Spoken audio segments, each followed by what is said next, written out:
everybody. We get to be the lead up, not the build up, the lead up to a big time football game. Now, for tragic reasons, that game has moved, and we all acknowledge that. But nonetheless, we go on the air. We kick you right up into kickoff at 4:00. We could do the thing that I always like to do, which is illegal, which I could put the TV on next to me here and start doing some play-by-play. But we would be just off the air, and also it's frowned upon. You're good at it. You nailed, I forget what game it was. I remember years ago you doing it for the NCAA tournament for March Madness. I used to do it all the time, and we had bosses going all the way back to the old days when I was on at Clear Channel. Yep. And they would be furious. Yeah, because Westwood 1 doesn't play. Just to be blunt, Westwood 1 does not play. Yeah. It was with the play-by-play. But there was another one you nailed. I forget. It might have been maybe it was a bowl game, days gone by. Or no, it might have been Knowles baseball. It was a home run or something. Yeah, it's Knowles baseball. Yeah. Or a 1-2-3 inning or something easy like that. Yeah. Something along those lines. Well, here we go. We're off and running in 2025. We finally got a good game in these here college football playoffs, and it wasn't just a good game. It turned out to be an incredible game. Not so for the one that followed it. That version, I said to you, Tom, before we broke and before all these things started, like, there's a version of Ohio State that nobody's beating. The problem is they don't always play real hard or real well. But when they do, there's a version of them that nobody's touching. And if they continue to play that way, as they have in their last two outings, then this is over. They're the best team in America. That's the most expensive roster. I mean, frankly, with the way Michigan played them, I think you can strengthen Alabama's case that Alabama should have been in the playoff. I mean, look at how close Michigan played Ohio State. My God. Well, Michigan beat Ohio State, yeah. Well, so that really doesn't matter. Man, so we're catching up. That's right, by the way. You're right, live spectator. That was always fun. Update time for that ass. Yeah, we used to love doing that with the NCAA tournament. Maybe once again, we can have it's update time for that ass moment on the airwaves of 93.3. We have to reconvene the viewing of college basketball, which nobody in America has. Nobody knows that anybody plays. Nobody is aware that games are happening and that there are scores to be taking tally of these things. According to the ratings each week, nobody is watching anything to do with college basketball. But it's update time for that ass. Oh, you found it. You found the old clip. Every once in a while, the archives are good for something. Well, so why don't we start with what everybody had an opinion on right off the bat? I got to update you on FSU, and I'll do that in just a moment. And it's a busy day today for FSU, so that's good news, right? It's a busy day. A lot of people here, a lot of important people here today. In fact, on the channel tonight at 7 o'clock, we're doing a little portal hour. Update time for that ass tonight at 7 o'clock. It's update time for that ass. That'll be fun. That'll be a good update. See if we get Squirrel. Jeff McNeil? So why don't we start with the non-targeting call? Because I cracked up. Well, it seems to be emblematic of so many things that are messed up with college football in particular. And so, I think everybody, by and large, would tell you that according to the letter of the law, there's no question that that's targeting at the near the end of regulation between Arizona State and Texas. And yet you guys are all well aware of where I stand on that call to begin with, just in general. I don't think there's really any such thing as targeting. I think it's completely arbitrary. I think that there was already a rule in place that says you couldn't lead with the crown of your helmet. He didn't. Anyhow, all those things that are in place before should be the rules that govern the game now, but they don't, because starting in 2008, largely, I think, due to legal reasons, they put in a targeting rule. They've just never known how to officiate it. They've just never known what to do with it, and they've never known across conferences how to deal with it in a unilateral, agreed-upon manner. And they've never also really gone back and they did once. They made one slight change to the ramifications of that rule. First of all, it's way too punitive. So right off the bat, when you make the rule as it's written up now, you would have had to have ejected that player who, had they gone on to win the game, would have had to miss the next half of an effing semifinal playoff game, which is ridiculous for committing a penalty. It's not, he didn't stab somebody. What are we doing? You can't do that. So I think right off the bat, by making that rule so punitive, you create a situation where people who remember playing football themselves, like many of these officials and former players and others that are in the booth, in the command centers, as well as on the field throwing the flags, are like, he wasn't trying to do anything there. That wasn't intent. I know what intent looks like. There was no intent there. Intent's not in the rule, which it should be, but it's not. So you can't really take that under advisement. But people immediately do because they think it matters, because it should, because it ought to matter, but it doesn't, not according to the official rule. It doesn't really matter whether you think he meant to do it or not. It's just whether or not he hit a defenseless receiver in the head and neck area and lead with the helmet. Now, I would argue they need to define that too, because there's no way to lead with anything else. My head, if I bend to tackle, is always going to be in front of my shoulders. There's not a lot I can do with that. And if we're going very, very fast and you're making an adjustment on a football and I'm making an adjustment on you as a player, there's a chance that, guess what? Our heads are going to hit. And guess what else? That's why we wear helmets. It's why we've always worn helmets. People died before they didn't wear helmets. Actually happened. The game was considered too violent. You got to circle back to before TV, and there were sitting presidents who watched the game and said, this isn't going to ever work. People are going to die. And they did. So they invented helmets because they know that there's no way for people to tackle other people in a game in which there are forward passes in particular, and not do so unless we want to play rugby. But rugby already exists, and this is football. Now, we take a lot of elements from rugby, but it's not rugby. And so I think that I would jettison this rule, because if that's not going to be targeting according to the letter of the law and the way that it's written, then you can never call targeting again, because that's targeting. Even though I'm glad they didn't call it, even though I would never call it, even though I don't think it really exists, that, according to the way they've written the rule, is targeting. Now, that went to the Big Ten so that people know. Okay, that was who was officiating the game. The Big Ten. The Big Ten officials, the Big Ten Command Center in Chicago is where they sent that review and came back with, that's not targeting. Now, who amongst us actually believes there wasn't somebody in that command center saying, we're going to call this here with a minute to go? We're going to decide the game? Because that's exactly what they did. They're like, nah, man, let's let it go. But you can't do that. You can't do that. It breeds all kinds of Yahoo crazy conspiracy. This is what happens. It's not a conspiracy theory if somebody moved the scales in the command center. Which they did. And I'm okay with it. Now, again, if you have a rooting interest, you're not okay with it one way or the other. And also, you know, I get it. If you're Dillingham, you're upset because you're saying, by definition, that's definitely targeting. Now, the good thing is, frankly, thankfully, that didn't really make the final say, because they had multiple opportunities to win the game, including like try not to give up a touchdown on 4th and 13. Right. Subsequent opportunities that they should not have needed to exhaust. Perhaps. They also had the worst kicker of any team in the playoffs, and there was a very good chance they wouldn't have made that kick. In fact, he had open trials with students. So we don't know that they would have made the kick. They deserved the kick. They deserved an opportunity to have the kick. They did. They didn't get it, and they lost. And there's so many things to this, so many layers to this that bother me. They've never been able to officiate that rule that they enacted, voiced upon all of us in 2008. And I think they did it because of, again, legal reasons. I'm okay with the no call there because, again, as I've said before, it's proper football. Helmets hit. Happens all the time. I can't tell you how many times I've had to tackle somebody where my helmet hit their helmet. It's just what happened. I'm supposed that I would have been called for targeting. So would have anybody who's ever made a tackle. It's just, you can't, that rule is impossible to get right consistently.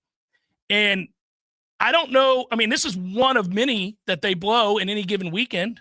Any given weekend, we watch games. Now, what's on the line was more important. So this is magnified. But it's not antithetical to what you see every week across college football, where you're watching a game in the Big Ten, you turn around and watch a game in the Mountain West, turn around and watch a game in the Big 12.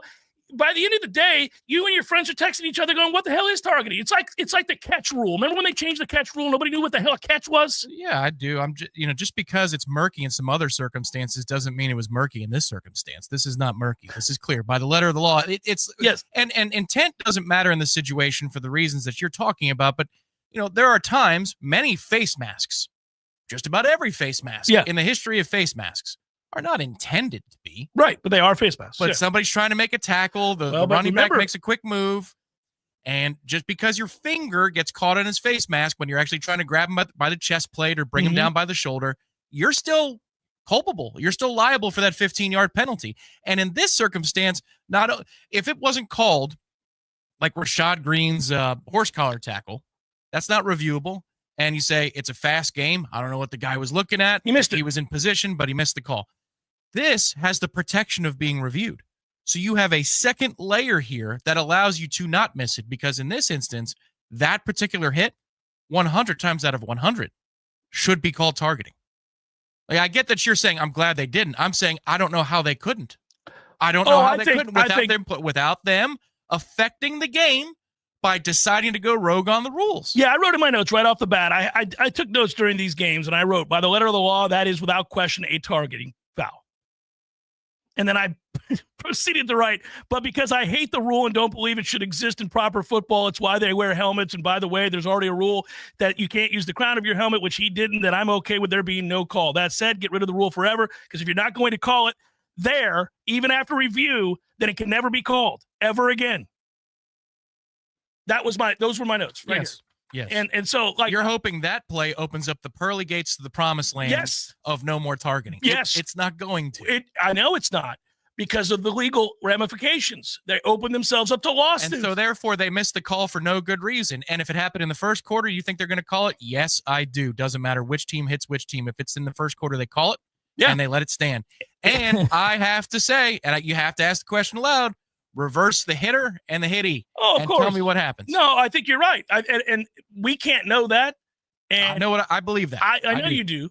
But remember, that's a belief. We don't know it.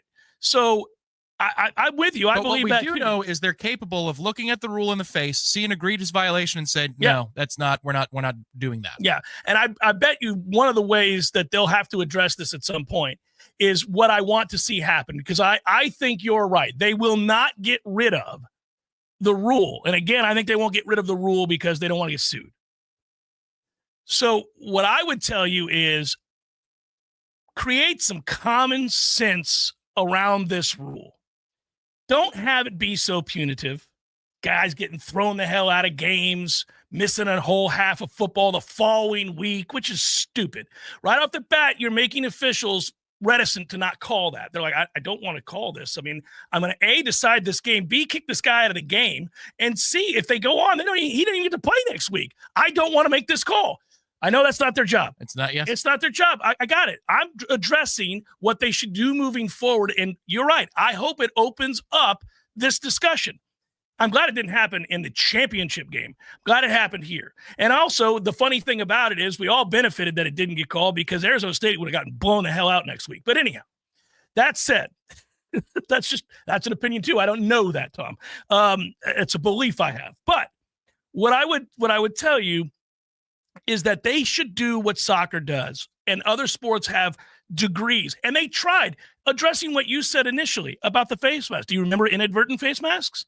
Yes, sure. It existed because they knew there was a difference between me coming in and grabbing your face mask to make the tackle and the accident. Yes, That's what I'm talking about. It's not that hard. Inadvertent 5-yard penalty, first down if you want to do that. Yeah. Okay, and then we're moving on here. So I think one thing you said is what people fear. You said, well, they were going to get blown the hell out if they win. Right. And people's fears are, because you've already seen it with the committee. Correct. It's an opinion-based sport, which is not cool. The silhouette of the guy in Deal or No Deal that lives above the playing surface says, what's better for our ratings moving forward? Is it that Arizona State advances today? Or is it that we give Texas every available opportunity to make sure that they're the ones that play next week? Right. And you're opening yourself up to that, because whether or not that's your intent, your deed was to ignore the rule. And so now you're opening yourself up to this Pandora's box of nonsense. This is why I also think it's so important. We do this all the time when we talk about common sense laws, common sense rules. It protects everybody. Here's the deal. If you had to account for your actions, the NFL at the very least does this. I will give them credit. When there is a controversial call, the head of officials has to make a statement, and does. They will meet the press.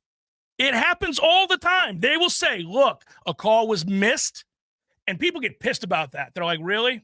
Oh, you're going to tell us the day after the fact we got screwed, that you missed the call? Yeah, MLB way back in the day, he was safe. He should have been called safe, but we called him out in that situation, right. Or vice versa. I cost somebody a perfect game. But in this instance, there is replay review to ensure that that does not happen. You can't come out and say, well, our replay review center got it wrong. You can't do that. Holy cow. Well, they're not going to, because they don't have to answer for it. Yeah. I bet you anything, if they did, he would have called it, or she, or whoever's in the command center. I don't know, but it's the Big Ten people in Chicago. First of all, it is helpful that it is the Big Ten command center. That is Texas in the SEC, Arizona State in the Big 12. Right. Thankfully, this wasn't an SEC or a Big 12 official, right? I mean, at least you had, for optics purposes, in theory, a neutral party, right? They're not. They're in bed with the SEC as well. They fight the same battles. I know where you're going. But the point would be this. Go ahead. I was just going to say, if we're both on the couch and we're doing our thing where we are the replay review judges for America, I'm going to begrudgingly turn to you and say we have to call that. This rule sucks. That's the exact language you would use. Well, you got to call it. Yeah. You got to call it. I would have said you got to call it. This rule is asinine, and I hate we're going to screw these guys. It is third and 7, an unbelievable completion down the field, and there's a flag for a hold, and you're waiting on the replay review, and it's going slow, and you're saying, that's nothing, and that's nothing. And then you see the jersey get torn off the shoulder. You go, well, you got to call that. I mean, I hate it. I hate it. Call it. I hate it. That's where you would have been on this one. But go back to this. This is where what I'm getting to here. I hope it opens up all that we've needed to do since 2008, going back to this. Have real football people talking to real football people about how fast and violent the game is, and the fact that guys do not intentionally lead with the crown of they don't do that. It doesn't happen. You don't have time to think that way. There are exceptions. The Romanowskis in the world, who repeatedly called for it, by the way, who led with the crown of their helmet with the intent of breaking people's jaws, got the reputation, got thrown out of games for it because the rule already existed. Anyhow, what I would do is say, look, we've got to find a way to almost decriminalize this. We're making it's like sending pot folks to jail for 15 years. I mean, this is ridiculous. What are we doing? Let's just say, all right, you know what I know? That was bang bang. It's his face mask against his face mask. Thankfully, it's not even close to the crown of his helmet. It's still the head and neck area. I get why the rule's in play. Yeah. The backside of the replay shows that it's a little lower, but I'm with you. I'm with you. He's certainly not the top of his head.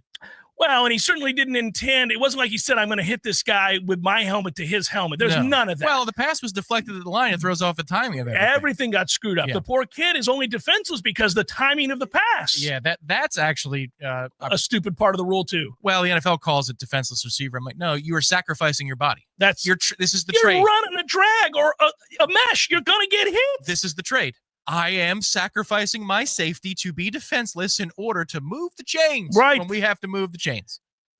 And he was only defenseless because it's late, because it's tipped, and so he's turned, and then bam. Anyhow, and the trajectory of the ball changes, and so does the angle that I'm now attacking this guy. Right. We know the ramification. We know this, but just say it. Just say from this point forward, nobody's getting kicked out unless we deem it to have been intentional. Right. Like a flagrant 2. This is what I asked Doug Rhodes freaking 15 years ago. Just say, we know the game is violent. It is played at warp speed by some of the best athletes in the world, who are everybody's racing for space and angles. I'm trying to shorten the amount of grass between me and you before you catch it, because I don't want to get squared up and have you run me over if you're a tight end and I'm a safety. Now, he was a receiver, but you get my point. Everybody's racing to a spot. And when we meet, it's going to be violent because that's the damn game. And it's the beauty of the game. And so I'm not going to try to tell a defensive player, hey, look, man, in addition to trying to race as fast as you could possibly run after having done so for 3 quarters and 14 minutes, I need you to think a little bit more about that shoulder placement. Get the hell out of here. Here's what we're going to do. We'll call that an inadvertent, like we used to do with the face masks. Mm-hmm. It's a 5-yard penalty. You get warned. If we get 2 of you, you do this again. Right, now that turns into a red card if you want. Well, 5-15 out. Yeah. Yeah, 5-15 out. Yeah. If you want, yellow carded, and then 2 yellows equals a red. However you want to do it. But you can't. You've got to change this. It's where you outsource other leagues good work. Yes. Which is, in hockey, it's a third-party object. It's not connected to your body like a helmet is, but you're responsible for your stick. And if you high stick somebody, whether there's intent or not, you're responsible for your hockey stick. And so therefore, if you hit somebody in the chin and it's not in a pass or a shot follow through, you're going. It's too bad. You can say to a football player that you're responsible for the top of your helmet. You're responsible for the crown area of your helmet. Whether or not you intend to do is immaterial. It's to protect you just as much as it is to protect the other player. And if it happens, you're going to get called. Now, if we derive intent from the replay and it's clear and obvious intent, you're gone. Right. And that would be so rare. You see it once in it. a blue moon. It's the same. It's the age-old thing with the Supreme Court. I can't define pornography, but I know it when I see it. There are game misconducts for high sticking. I've seen them. Now, it happens once every few years. Yeah. But yes. Yeah, and you can change behavior. Somebody's trying to hit somebody with their stick in the head. You can change behavior for that and not automatically suspend people, because that's what it's tantamount to, is a suspension, which usually is league administered after the fact, not penalty administered in the moment. Like, that's not how that works. Right. Yeah, the league looks back on it, makes a decision. Rather than there's an auto vest of a half of a suspension. I agree with you on all that, but none of that escapes the fact that yesterday, in the moment, Arizona State got screwed. They did. Straight up got screwed in the key moment of the game. Oh, it's a pivotal moment. Now, I would also argue there were several pivotal moments prior to that. I mean, we all make the mistake of saying, okay, well, that call had to have been made in that moment because there was 1 minute to go, and that means it's the most important. Well, good Lord, they were getting beat like a drum for 3 quarters. They weren't even – Sark being ripped is another topic that I should get into here, but also try not to miss a million kicks. All those dominoes, sucks, by the way. That kicker sucks. He does, but all those dominoes fall to that moment. You're going to have the ball in plus territory. You've got him, you got a chance to win the game. Barrel, because they got to burn timeouts now. Their assets are going to get burned. There's no doubt you got a chance to win the game. Just so everybody knows, by the way, I see some of you talking about this in the chat. A player can get knocked the hell out, and that has no effect on whether or not you call that penalty. People get knocked out all the time for various reasons. It doesn't matter. But the letter of the law, Tom is right. According to the letter of the law, they should have called that targeting. They missed that call. I'm conceding that. I've said all along that I agree they missed that call. Now, I don't think it was nefarious. I don't think that they decided to screw Arizona State so that they could help Texas. I don't think that happened. I do think the rule is ridiculous. I think that it has been since 2008. I've been railing against it since they put the rule in place. I'm citing the fact that it's wildly inconsistent across all leagues every year. It's the one rule we end up having a discussion just like this one about every weekend. If we wanted to, I'd bring it to the show every week. I don't like to do that. This is a little different. It's a playoff game, and it was 1 minute to go and all that stuff. And it's inarguable that it's targeting versus some of these other ones where you're like, really? You're going to assess that? That, man. Well, that is to the letter of the rule. The beauty of it is they don't call it in the NFL. No, they call it defenseless receiver. That's it. That's it. Yeah. Because they know better. They know the game is too fast and too violent, and people aren't sizing people up with this idea that they're going to try. They wanted to stop launching, and they did a good job of that. For the most part, you don't see launching. And I was for that aspect of the rule. I said, well, you can't help whether or not you leave your feet. You can help whether or not you jump upwards at a player. So that aspect of it, I went, fair enough, because the kill shot, the NFL Films video, the one that people bought, the ESPN championing it jacked up. Those were all safeties just launching under the chin of receivers, and they were defenseless. They're looking back at a football with their arms and head raised. I was for getting rid of that aspect. But tackle, the reason you're wearing that helmet is because you have to come up and tackle somebody. A running back, by definition, is going to lower his head. He's going to lead with his helmet, I might add. And he is going to try to truck you if you don't get lower than him. Now, if I do, there's a chance our helmets hit anyhow, and it ends up being my shoulder to your waist and low man wins and all that good stuff. But it happens like this. There's nobody. Yeah, you never see a running back get called for targeting. And under the rules, they really should be. You could, but then we're just going to stop playing football. I'm just saying this is to take it to its logical conclusion. Right. What you're saying, this is why it's ridiculous.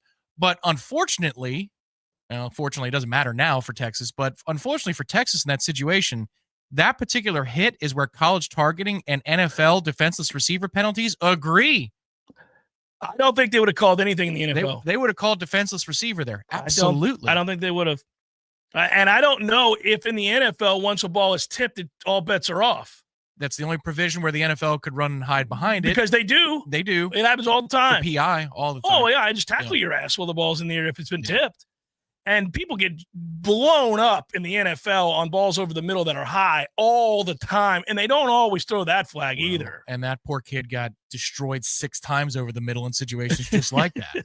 I mean, yesterday he was fodder for all of it. He was like Cam Jameis with Cam Brate. and by the way, every time Cam Brate got blown up, they sure as hell didn't call it. I mean, that's just. Oh, I watched him got bent and he was bent in half in Minnesota. Yeah. I know. Oh. He caught that one, though. He did. It was in the end zone. It was garbage time, too. I'm like, Jameis, come on, man. You're going to get him killed. We're down 20. There's 4 minutes to go. He had extra brain cells, man. Luckily, my man, he's a Harvard guy. Yeah. Oh, my goodness. Cameron Show 93.3 Real Talk Radio, Warchant TV. This announcement is brought to you by Fonville Lewis Messer McConaughey. If you're driving right now, you should know there's an 80% chance that the cars all around you don't carry any bodily injury insurance. Most people don't realize it, but in Florida, all the law requires is that drivers carry property damage insurance. This means that the texting teen drifting over into your lane or the drag racer on your rear bumper have no way of compensating you or your loved ones when they cause a crash. And this should scare the hell out of you. Fortunately, there's an easy way to protect your family from this, and it's called uninsured motorist coverage. It's an absolute must, but a lot of insurance companies are convincing folks to drop it just to save a few dollars. Take it from the personal injury experts. Don't. At Fonville Lewis Messer McConaughey, we've recovered millions of dollars in uninsured motorist coverage in crashes where our clients would have otherwise received nothing. So please, call your agent right now and make sure you have uninsured motorist coverage on your policy. We hope you'll never need it, but we'll be here for you if you ever do. Fonville Lewis Messer McConaughey. Don't settle for less.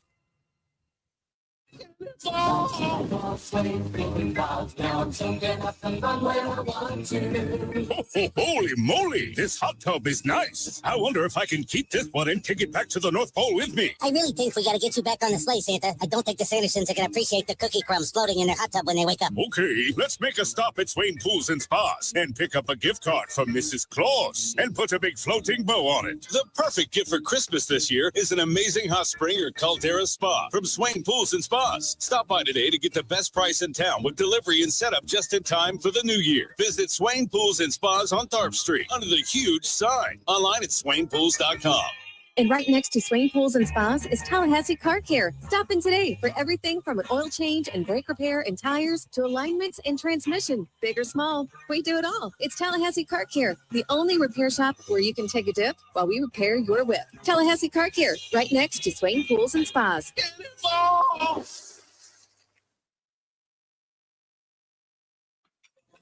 Barman, you look so twisted. What did you do now? Well, Hank the alligator needed his teeth brushed, and when I bent over to give him a scrub, my back popped like an afternoon lightning storm in Florida.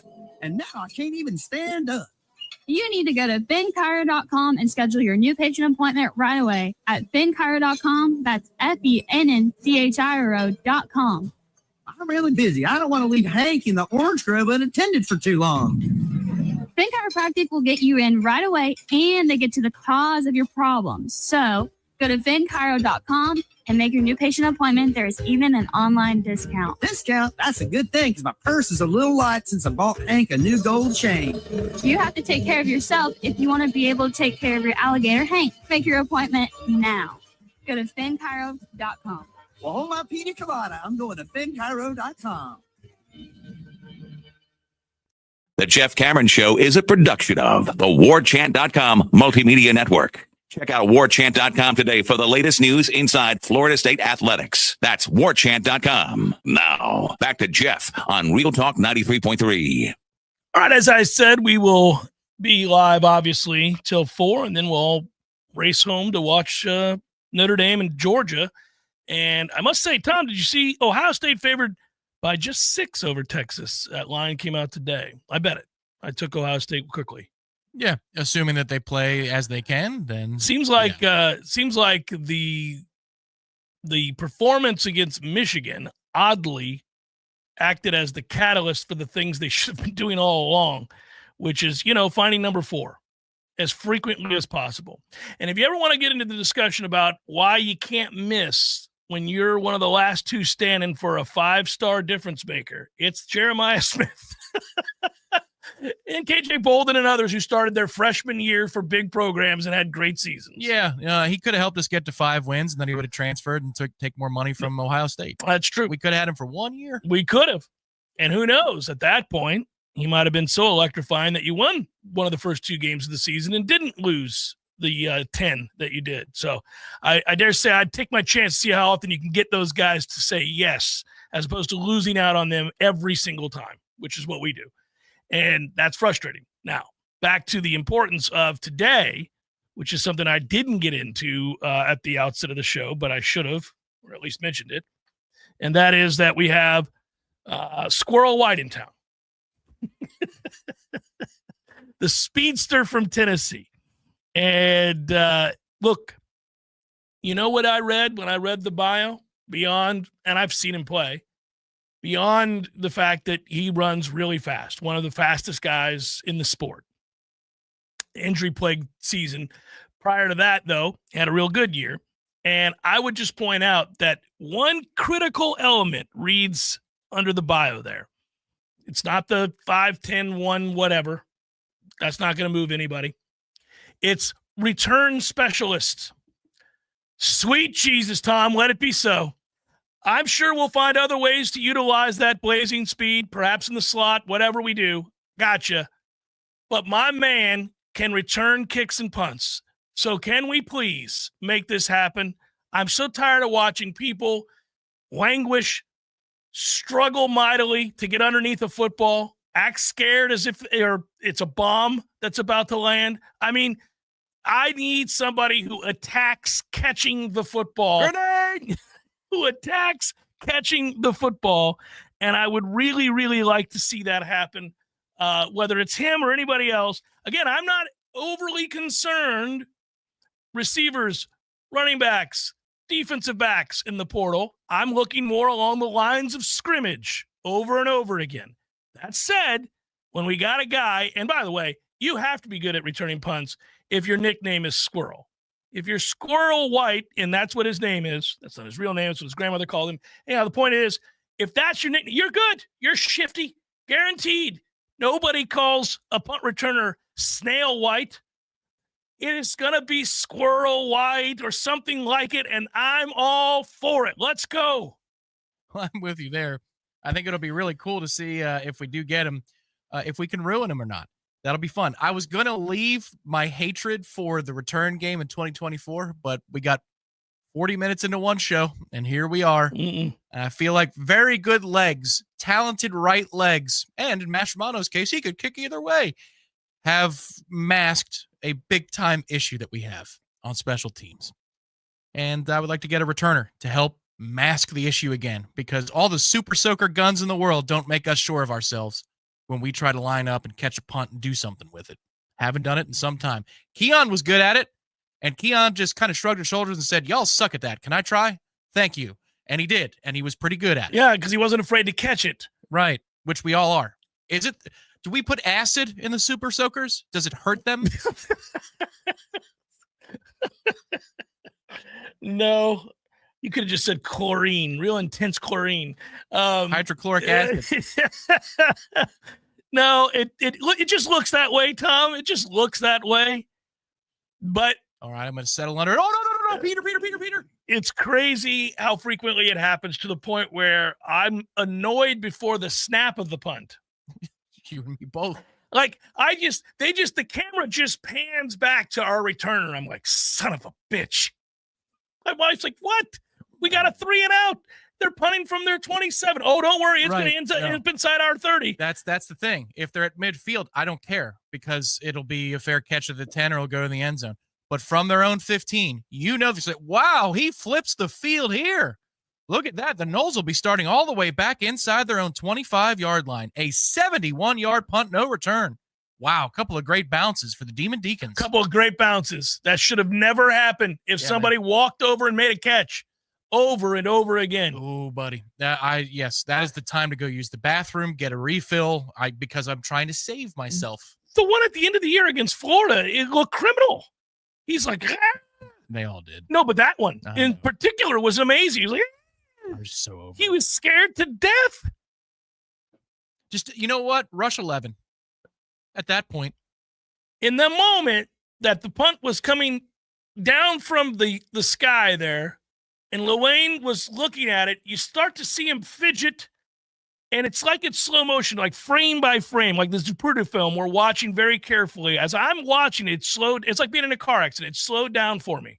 I realize he's got zero chance of catching that. It feels like. And not only, Tom, is he not going to catch it, he's going to butcher this so that they get the ball. He won't just move the hell out of the way. Go ahead. And, well, you can see if guys have or they don't. Notably, Rashad Green did not have the skill. Remember that? Oh, yes. I was repeatedly saying it. I was like, why? Is nobody else at practice? Right. Yeah. Well, and that was the 2012 Clemson game, which we would have beaten them by 40 had that not happened just before halftime. You can see the tentativeness, and part of me wonders if in practice, maybe they're talking with the coaches, and the coaches tell them, this is the biggest moment of your life. Everyone you love will die if you do not catch this ball.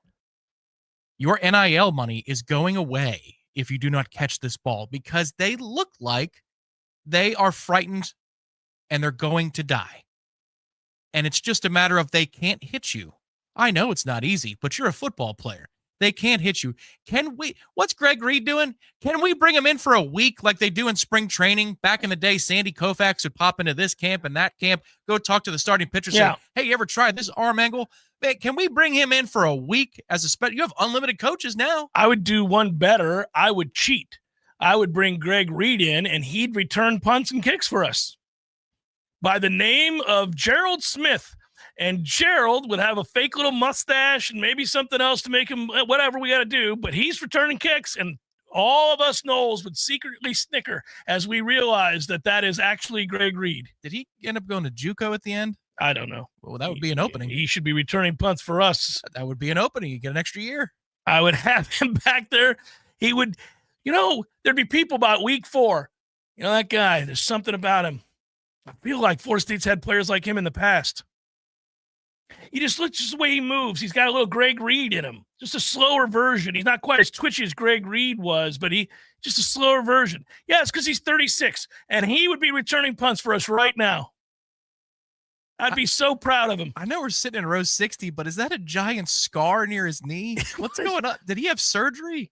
He's got a little bit of a punch, if I'm not mistaken. Look at that. He's balding, too. That Gerald is pretty good, though. I'm glad they brought him in. I'm telling you, he'd be starting for us. We need it. Loansfornoles.com, Fairway Independent Mortgage Corporation. That is Shannon Young, my man. Take advantage of lowered interest rates. Also, by the way, you can improve your credit. You can end up paying off those credit cards. You can get yourself in that house you've always dreamed of. Let Shannon Young go to work for you. He's outstanding at what he does. Diehard Nole at that. Loansfornoles.com. Your local news now. A man died Monday after an accident at the Marpan Recycling Center along Woodville Highway. An LCSO spokesperson said that a man died after an accident outside of the facility involving machinery. The man was not an employee, but he was there to use the facility's recycling services. It is unclear what led up to his death or the type of machinery involved in the incident. LCSO did not immediately provide details on if the equipment was a truck or other recycling machinery. There were no reported traffic interruptions along Woodville Highway. This is a developing story. story. This Saturday, local 4-H members will host a road cleanup on Songbird Avenue in Crawfordville, continuing their commitment to keep the area clean and beautiful. Community members are encouraged to join the cleanup effort this Saturday. Volunteers will meet at 9 a.m. in the Publix parking lot where supplies will be provided. This is Rachel Anay with your Real Talk 93.3 local news update, brought to you by Macklemore Systems, Tallahassee's go-to Mac store. Check them out online at MacklemoreSystems.com.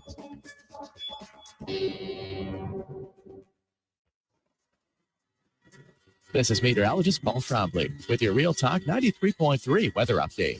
Ample sunshine expected this afternoon with daytime highs approaching 60. Winds out of the north around 5 miles per hour. Clear skies tonight, lows level off around 36. Tomorrow, 62. Daytime highs approaching 57. Saturday, under sunny skies. 64 Sunday. This report is brought to you by the Lawn Johns. For all your landscaping and lawn care needs, visit thelawnjohns.com. Right now, 56. See Nice Tire and Auto Service at 4792 Bluntstown Highway today. The ASE trained technicians at Nice take the guesswork out of fixing your car. That's why wherever you see the Goodyear sign, you'll find what you want in tires and service. From preventative maintenance to a major overhaul and everything in between, you name it. Plus, Nice's services are backed by a nationwide limited warranty. Stop by Nice Tire and Auto Service. 4792 Bluntstown Highway, just west of Capitol Circle.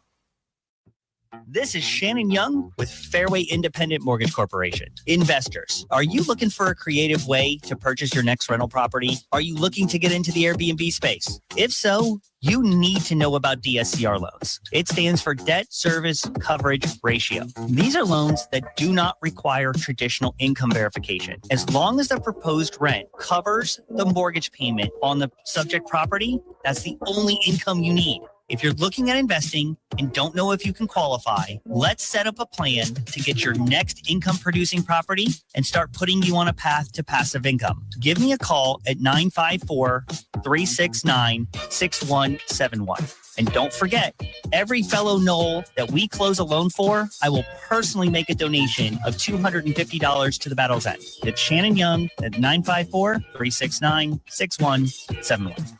Equal housing limited. NMLS number 373033.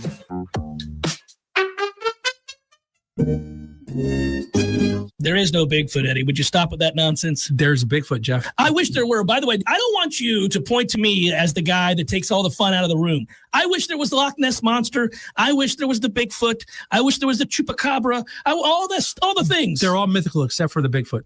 The Sasquatch. The Bigfoot? The Bigfoot. There's big feet. There's lots of them. So like different, breeds, like different kinds. There's like, families. There's different families. And, so if they're in the snow, you call them a Sasquatch. Or the Yeti, right? Yep, and then here in Florida, that's a skunk ape. And, I've never heard that one. By the way, why do you think it's real? We would have found them by now. They're the hide and seek champions of the world.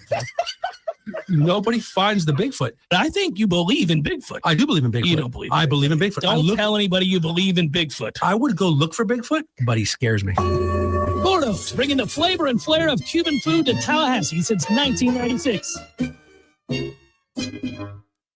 The Jeff Cameron Show is a production of the Warchant.com Multimedia Network. Check out Warchant.com today for the latest news inside Florida State athletics. That's Warchant.com. Now, back to Jeff on Real Talk 93.3. Yes, Dylan, Tom and I were golfing the other day. You probably saw us at Capital City, and we played, and he played exceptionally well. Tom shot a 78. I shot a 92, which is whatever, but a 78 is doing some things for old Tommy. Took me 14 months to get back under 80, but here we are. It was nice. It was a fun round of golf. We enjoyed it, and yes, we're frequently out and about golfing together and with others. So that is, yes, you don't have to, next time say hello, Dylan. I'd be happy to say hello back. The prospects that are also in town for Florida State that I didn't get to, this is a relatively short segment, so I need to get to the other guys. I don't know what to think about Jason Jenkins. I talked about him last week in the short amount of time that we had to do shows. Former Coastal Carolina defensive end DeMonte Diggs, former Sam Houston State defensive end Chris Murray. Obviously, they got to throw a lot of defensive ends at the problem. They've had every one of them leave. They're all gone. So, including a guy who was just a freshman a year ago. So, you're changing your defense. You're changing your personnel. And I said all along that I would throw numbers on the offensive and defensive lines across both. You don't know. We've watched I don't know, guy come in from Albany and be one of the best defensive ends Florida State's ever had. So you can do that. Just because the name next to them is Coastal Carolina or Sam Houston State doesn't mean they can't play. But we'll have to wait and see what they look like if they do come in here. By the way, also running back Rasul Faison out of Utah State is coming into town. Caleb Avelli, that's the North Carolina kid that I talked about last week at linebacker. He's also got a brother that can really play that I think we're very interested in. Marcus Watson-Trent, Georgia Southern, an offensive line signee that we already have in the fold, and Luke Pettibone, the kid from Wake Forest. These are all guys going to be on campus, and because of that, tonight, 7 p.m., updates on how all that went on Warchant TV. It'll be a fun time. For that ass.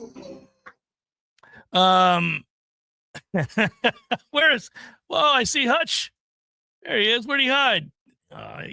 What did Tom shoot on the back nine? Ha, ha, ha, ha. Yeah. Well done. 80-year-old humor. Hey, I tell you what, I texted Director Matthew and told him he got to witness one hell of a game. Really, one hell of a fourth quarter. One hell of a fourth quarter is what he got to see. And if you're a Texas fan, you're going, we're going to blow this game? This is ridiculous. I mean, dominant. It's time for me to be honest, as I always am. When I saw how badly the hammering was going. 24-8 in the fourth? Yeah, I took a nap in the second quarter. I woke up, and it was stuck at 17. I was like, what? How's that possible? So I had to go back and take a look at some of the circumstances by which those things happened. But it was over. That game was academic. There was no way. Their quarterback, Arizona State's quarterback, doing a wonderful job hopping around, just running around, extending plays. I mean, he's gifted at that. That's how he picked up that critical third down before the suplex touchdown. Yeah, which was awesome. That was a really cool play. Might want to note that is against the rules as well. And somehow Joe Testator and them missed that. I mean, they're busy, too busy celebrating Scadaboo, who's a fun player to celebrate. But here's the thing, man. He didn't run through three guys. No, he was picked up by an offensive lineman, number 78, who then threw him into the end zone. That's an illegal play. It's on the books. You can't do it, but they didn't call that either. He's on the 2. He should be on the 2. Well, yeah. Or there's a penalty and you take it back, but they didn't do either. They called the touchdown, Tom. 2025 is a strange year. You're the biggest Texas fan I've ever seen. I'm saying we're going to pretend that didn't happen. It's always been against the rule. It's not the same as a tush push. It's not the same as the Reggie Bush push or any of that other stuff. You cannot pick up a guy and throw him into the end zone. It's against the rules. The tush push has very few things that are the same as the tush push. But also, I would tell you that should be illegal, too. We're getting stupid with this stuff with the rules. Yeah. That should be illegal. It should be completely illegal. What are we doing? Stop it. Get a grip, everybody. Some common sense. But that play was illegal. And I'm like, okay, are they just not going to? No, meanwhile, Testator's, I almost said something I shouldn't say, unbuckling You've to been talk. Close a couple of times. Well, today. I can't. He's lost it. He's done. He's completely done. In and out of the holidays thing, I think. But you caught yourself earlier this hour. I detected it. I'm done with him. I can't. It's the worst. Marcus, to answer your question, he 100% should sit out. There's nothing to gain for him playing. They are locked in to their seed, whether they win or lose the game. It would purely be selfish to go out and play. That's about Saquon Barkley for you podcast and radio listeners. Oh, sorry about that. Marcus asked about how, sitting out. There's no reason for him to. Imagine you play him because in a 17-game season, you want him to pass Eric Dickerson's record, which would be hollow. And then he gets hurt in the second quarter, chasing a selfish record, and you don't have him for the playoffs. The Eagles are trying to win the Super Bowl. There's no reason whatsoever for him to play. Well, and he gave his coach and organization the out in the postgame dais on Sunday. He said, we've got larger things that we're trying to accomplish here. So it's up to them, and we'll talk about it.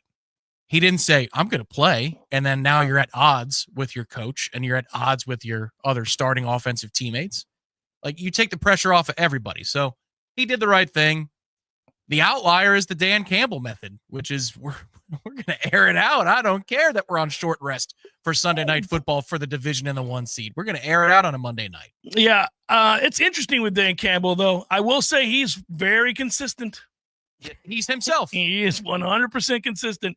It's interesting, though. I suspect if Oh, they actually had two guys who chose not to play in that game who could have given it a go, but they needed him for the playoffs. So you got to go player by player in that sense. Chef Cameron Show 93.3 Real Talk Radio, Warchant TV. Hour number 2 forthcoming. Stay with.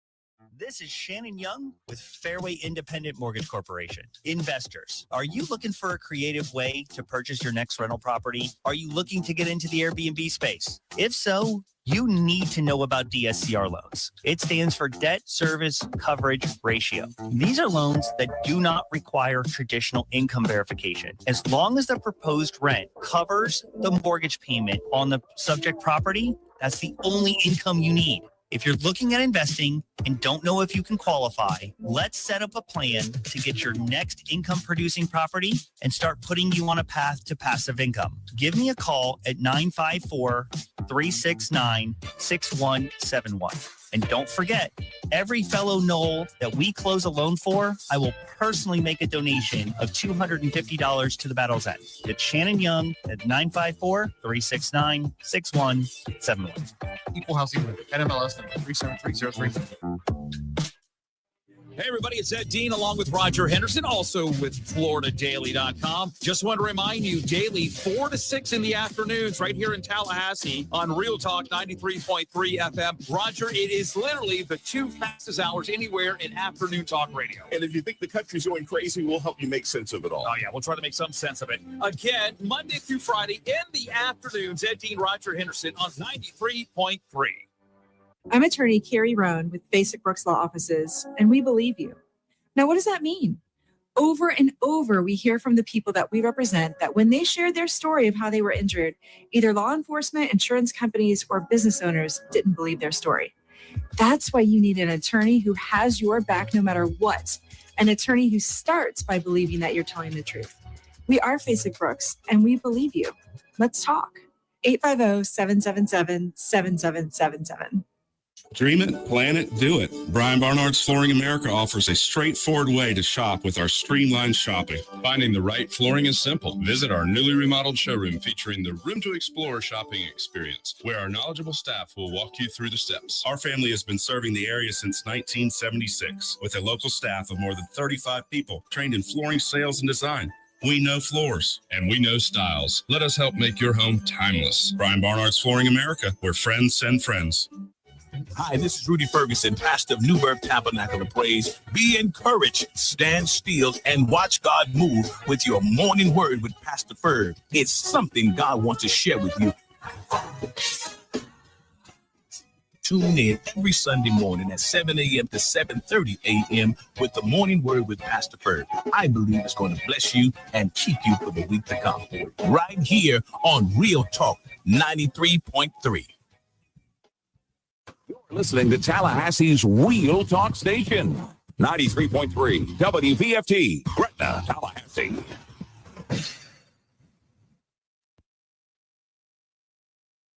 Your Sports Flash update on Real Talk 93.3 brought to you by Fulmar's Pawn, Gun and Gold. More than you might expect with 2 great locations in Tallahassee. Tampa Bay Buccaneers football, an update on the injury report. Cornerback Jamel Dean was out of practice completely yesterday. He is dealing with a knee injury. He left Sunday's win against the Panthers because of the injury, and there's a chance he could miss the game against New Orleans coming up on Sunday. The team has also been playing without safety Antoine Winfield Jr. He is dealing with a knee issue as well.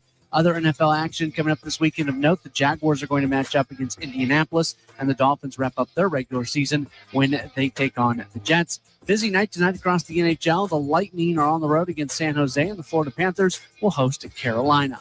This Sports Flash is brought to you by Fulmar's Pawn, Gun, and Gold. More than you might expect with 2 great locations in Tallahassee. I'm Matt Pauley on Real Talk 93.3.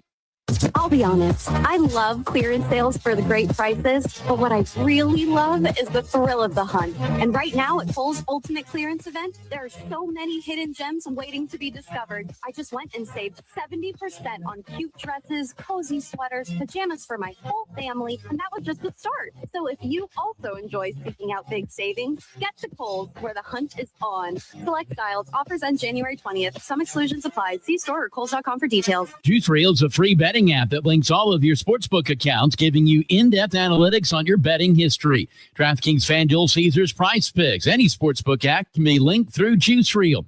The app runs on artificial intelligence, building a model from the billions of dollars bet through the app on sports. Download the app for free. Enter the promo code FLASH, F-L-A-S-H, for $50 of app currency. Juice Reel, Juice, R-E-E-L. Hey, let me tell you about my friends at Tried and True Consulting, a Seminole-owned business that specializes in payments and business solutions. Tried and True's core expertise includes card, ACH, point of sale, mobile, e-commerce, and hosted payment solutions. Tried and True will help you reduce costs and increase your bottom line. That always sounds nice. Whether you're a retailer, restaurant, licensed professional, or service industry, Tried and True is saving you money. Tried and True's expertise extends to payroll, video menu ad boards, IT services, web design, and social media. It's time to make one call and tell the competition to take it on down the road.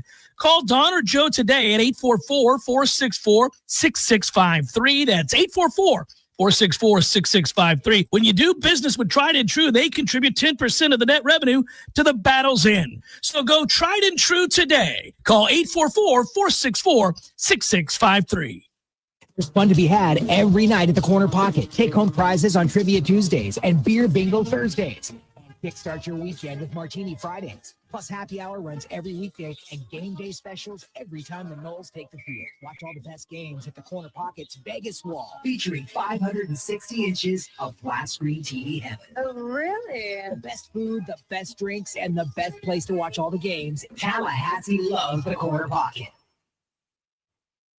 Hey, no fans, our partner ISF Inc. is a national management and IT consulting firm located right here in Tallahassee, Florida, solving the future for state governments through strategy, process, and technology. As a trusted advisor for state governments, ISF knows the importance of defining a clear and detailed strategy. Our friends at ISF can help your organization create a strategy that sets you on a path to success. ISF, your vision plus our expertise brings your brilliant ideas to life. Visit ISF.com to learn more. ISF, solving the future. Well, it's a new year, and it's time to make your yard look great again. Since 2004, the Lawn Johns have been keeping Tallahassee looking beautiful. In fact, when they do such a good job on your yard, you're going to say, wow, they did a good job on my yard. If I were to rate the Lawn Johns, I would give them, just like I'd give myself, an A+.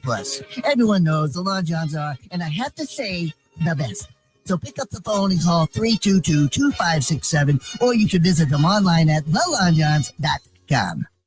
Science-backed, technology-tracked, and coach-led. Hey, Jeff Cameron here. You've heard me rave about the benefits of Orange Theory Fitness and the proven track record of science-backed interval training. Well, now Orange Theory Fitness has done it again, adding more ways for you to improve your health and look your best. In addition to the always great standard workouts, OTF has added Tread 50 and Strength 50 for those in the mood to just lift for an afternoon or attack those cardio goals for the day. Take the guesswork out of exercise. Make sure you're getting the most out of each and every workout. Orange Theory Fitness, location Midtown Tallahassee and Village Square Boulevard.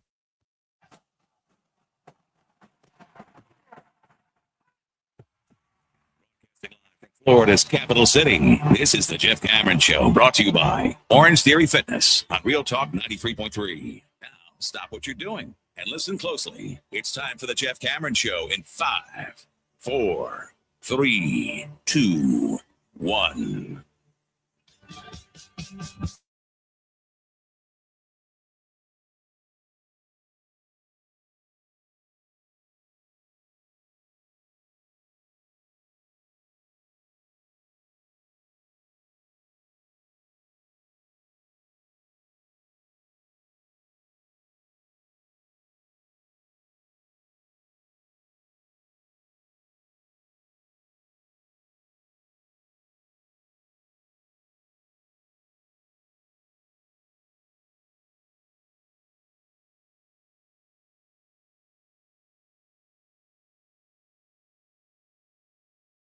I was like, no, you can't talk. If you start talking now, you're going to die. That used to happen all the time when there were almonds and cashews in the building. Because they're crack. You can't not eat the almonds and the cashews if they're around. I sensed when they were in the other room. Hey, buddy, got some almonds over there? Oh, man. Yeah. I love me some almonds. I never think to buy them, but if they're ever around, I'm like, ooh, almonds. I love them, but they will cause you to cough. Yes, they were sneaky because you would never detect that you needed to cough until the hour or the segment began. Yeah, right when you're, And you go, welcome back. And it was a problem. Dying. Oddly, by the way, that not just is the Notre Dame Georgia game here at 4:00, but you get a game tonight, don't you? Right after that's over, you do. I think it's the is that the Duke Ole Miss game? Isn't that tonight? I think it is. Got to double check that. Wait, Lane hasn't played? No, you would have seen his snarkiness. I figured with all the tweeting, that meant that they were done for the year. Maybe I'm wrong on that. Maybe there it is, 8:00. Okay. I thought there was some football on today, buddy. Boy, they've got great lead-in programming with Notre Dame, Georgia, building you up to get to the Duke Ole Miss game.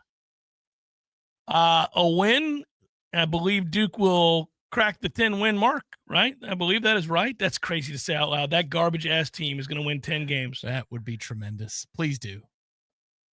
It's, they're 9-3. Duke is 9-3. So if they get a win today, it will be a 10-win, a double-digit win season with a win over Ole Miss. In 2013, Duke posted a 10-win record, you may recall. 6 of the Blue Devils' 9 victories have come by 6 points or fewer this year. Every time you watch them, you're like, really? They're going to win this one too. And they're not any good at all. It happens. A victory by Ole Miss, Tom, your favorite program in America, would give Ole Miss consecutive seasons with double-digit victories. Oh, wow. Lane, 2 in a row. Lane will let you know, buddy. Oh, my God. He's won 10 games twice in a row. He should be paid $17 million, get any job he wants. Just letting you know. He'd be quick to fire back at T. Lang at the SEC media. He'd be like, There's hey, man. Another insecure guy. He'd say, look here. Back-to-back 10-win seasons at Ole Miss just doesn't happen. In fact, he'd be right. They haven't done it since 1959 and 1960. So that would be something. NIL game like they've had the last few years ever. They've never had much success, period, in their history. I mean, Archie Manning aside, they haven't had much. But nonetheless, that game is tonight. I say it because, look, more football, not less football. I'll tune in to a little 8:00 post-meal, sit down, relax, fade into the evening as the cool weather hits with a little more football. Why not? I don't even really care who wins that game at all. I don't even think I have. Typically, I bet every game of a bowl season. I have a bet on every game. So like when Rutgers and K-State played, or Syracuse and Washington State. Johnny Santucci over 34.5 rush yards. I will take an angle on every single game. I had all the overs yesterday, and it worked out for me. I was really sweating it for a good long while there with Texas and Arizona State, because when it was 24-8, I'm like, I'm not hitting this. There's no chance. And then Texas let them back in, and then as soon as it went to overtime, I'm like, ooh, we are hitting the over now, and we did. And then it was easy to get the over for Ohio State, Oregon. Ohio State practically had it in the first half. Should be noted, by Kirk Herbstreit standards, it was 34-0 in the second quarter. I don't think that Oregon was of the class to be on the same field with Ohio State, apparently. Even though they beat him earlier in the year, just point out, Tom, according to the Herbstreit meter, the guide, however you want to look at it, they're outclassed, don't deserve to be there. No, they beat him earlier in the year. I say, what does that matter? What does that matter? That's you and your counting of games and wins and losses. That's just a result. That has nothing to do with the truth. And the truth is Ohio State was favored for a reason. Well, they were that, and I picked them. But 34-0. Yeah. Outclassed. Scream it from the mountaintops. The number one seed with the only undefeated team in college football was outclassed. Maybe they should fire Dan Lanning. What will need to happen, though? All that time to prepare. Well, I'll say this, Tom. What will need to happen is some sort of unilateral, and we've talked a lot about this. Like, are we all paying? Like, let's figure something out here, because Ohio State has the most expensive roster in college football, and I think they're going to win the national championship. And when they play well, they look like they have the most expensive roster in college football. There are pros everywhere on that field. It's insane. And they've had a lot of injuries on the offensive line. Luckily, they have a very deep offensive line, and they keep on keeping on. Oregon is about to, going into next year. Phil Knight is near this close to death. Take a good look at Phil Knight. Death is on the other side. He's looking. He's like, I see you. He is. Knight is falling. Oh. Every time I see Phil Knight, I expect to see like Michael Myers behind a bush looking over at Phil Knight, with the mask on. Like at the beginning of Halloween, when Jamie Lee Curtis is driving down through in the neighborhood and he's behind the hedges and he does that and then he walks back. That's Phil Knight anywhere he goes, and that's death. Is he going in for coffee? Is he going in? Oh, maybe I'll meet him. That's kind of like every time I see Phil. Terry Jones, same way. Anytime I see Jerry or Phil, I see Michael Myers behind a bush or a tree. Oh, my God. Behind the counter at Publix. Is that the new Nike Vaporfly casket liner with breathable technology? Oh, my God. Look at that. But yeah, that's where, Phil has to see this happen before he's dead. He's going to have a $60 million roster next year. Got to get it together, everybody. We got to figure out some things. Florida State's not competing with that. There's no chance. And Texas isn't far behind. Yeah.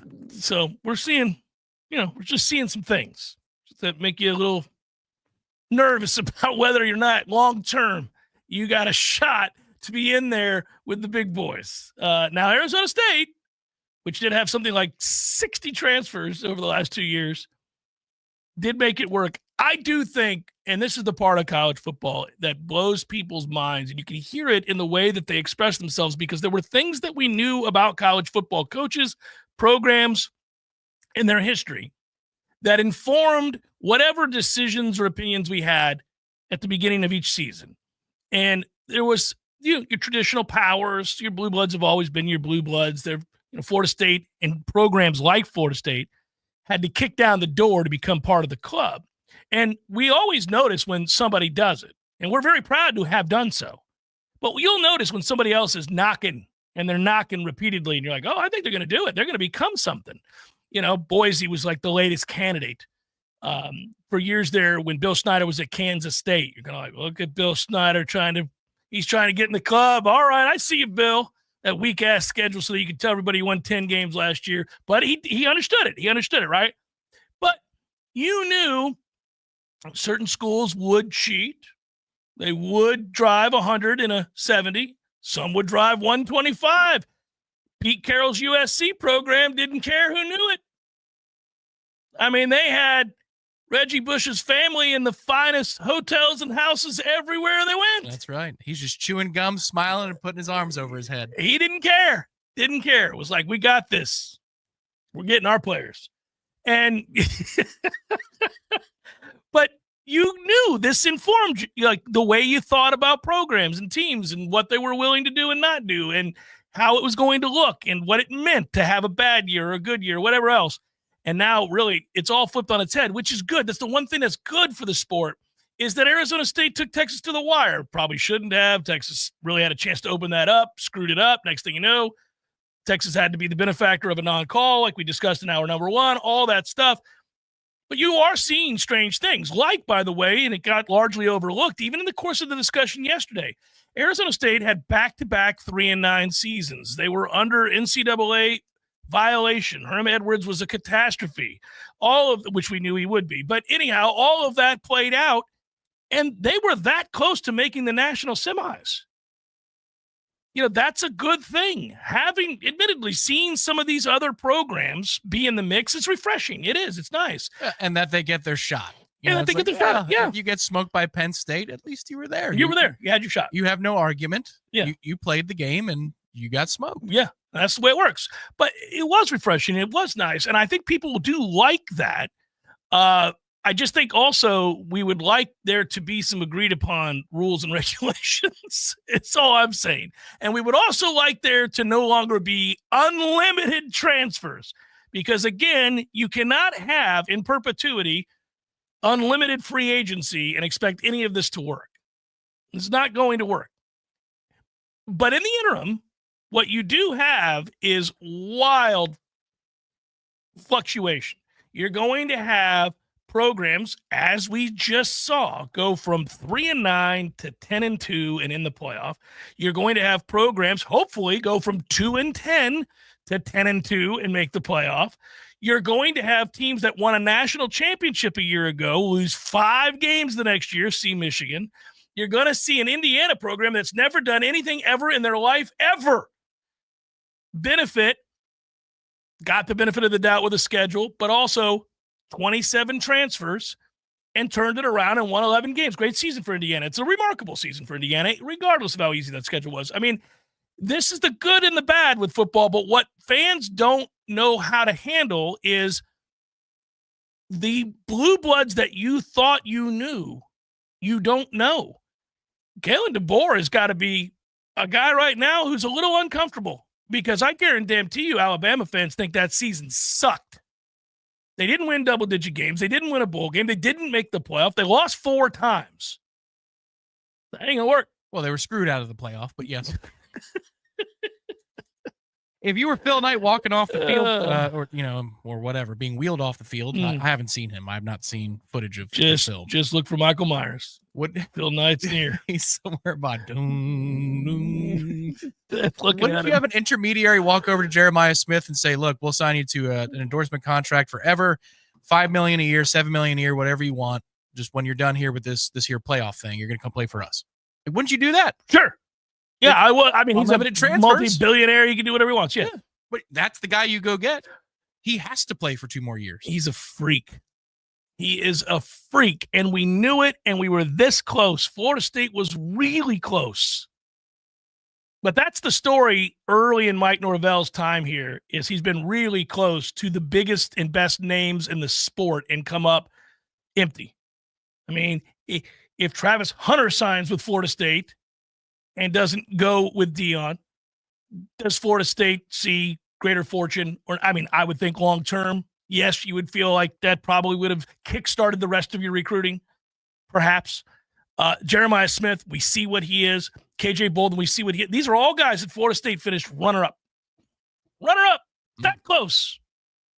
Stretches of time where they believe they had him. The problem is, and as we all know, you're only getting farther away from runner-up status, not just because of 2-10, but because the market value is going up like crazy. Unlimited free agency means that you're resetting the market at an exponential rate every offseason. Mm-hmm. That's the problem with it. I mean, think about how every time there's a young quarterback whose 5th year has finally expired in the NFL, and he becomes the highest paid quarterback in NFL history. Right. And we were talking about, is Cam Newton worth going all in on after his 5th year at the market rate, which was off of Russell Wilson's contract? And then Jimmy G, when he's a free agent, becomes the highest paid quarterback. Jimmy G going to get a start this weekend, by the way. Did you see that? Yes, he will for the Rams. That's correct. Yeah. I bet we could have played a little game of where does Jimmy G play, and not many people would have got that, but go ahead. Yeah, so he's playing this weekend, but he's already been, at one point in his career, the highest paid quarterback in the National Football League. Bizarre. It's happened to Cousins a couple of times. Shouldn't have. Right.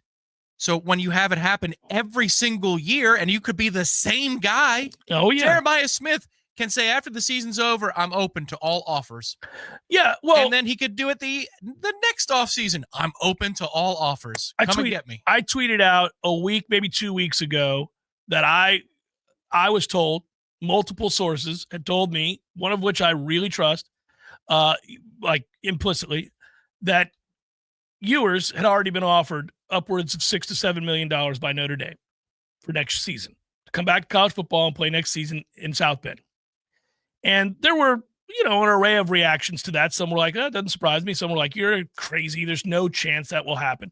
Well, multiple sources yesterday tweeted out that apparently Ewers has been offered around $6 million by multiple schools.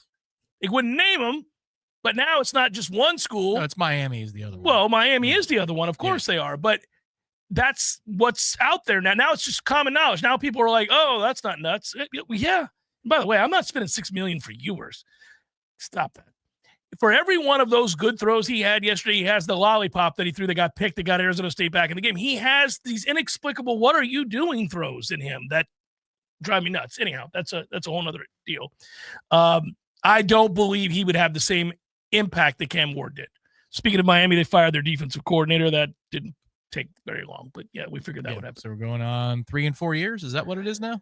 Yeah, I think it's. I think that might be right. And by the way, he said about that. Where is it? The quote or Cristobal? Cristobal cracked me up. The quote was good because I've interviewed Cristobal, and this is just the way he is. So Guidry's gone. Lance Guidry's gone. Coach Mario Cristobal, quote, in a continuous effort to improve all aspects of our program, I've decided to make a change on defense. We'll move forward and make decisions that provide our players, staff, and program the best opportunity to win and develop at the highest level. Pretty scathing in a way, but also, Mario, if that's the case, you cannot be on the sideline in the last 2 minutes of any game making a decision. Because by definition, you're not giving your players the best chance to win if you're involved in any of the decisions that take place in the final 3 minutes of a football game. You have routinely and repeatedly shown yourself to be completely incompetent when it comes to making those decisions. Maybe they could put a giant bubble on the sidelines. They call it the Krista bubble. Oh, it's 3 minutes to play, a one-score game. Get in the bubble. There he goes. And get your ass in the bubble. As he starts walking towards the Krista bubble, everybody's going, yeah, get in there. Get in there. And then the strength coach can lock him in. It'd be part of the process. That's right. That's when you knew the game was on the line. Oh, they're sending Cristobal to the bubble. He points at everybody. I'm taking my dumb ass into the bubble. There's the strength coach with the handlebar mustache. He's got a giant padlock. Yeah. And he's like, come on. Let me hear it. If we blow this game, it won't be because of this dumbass. Woo!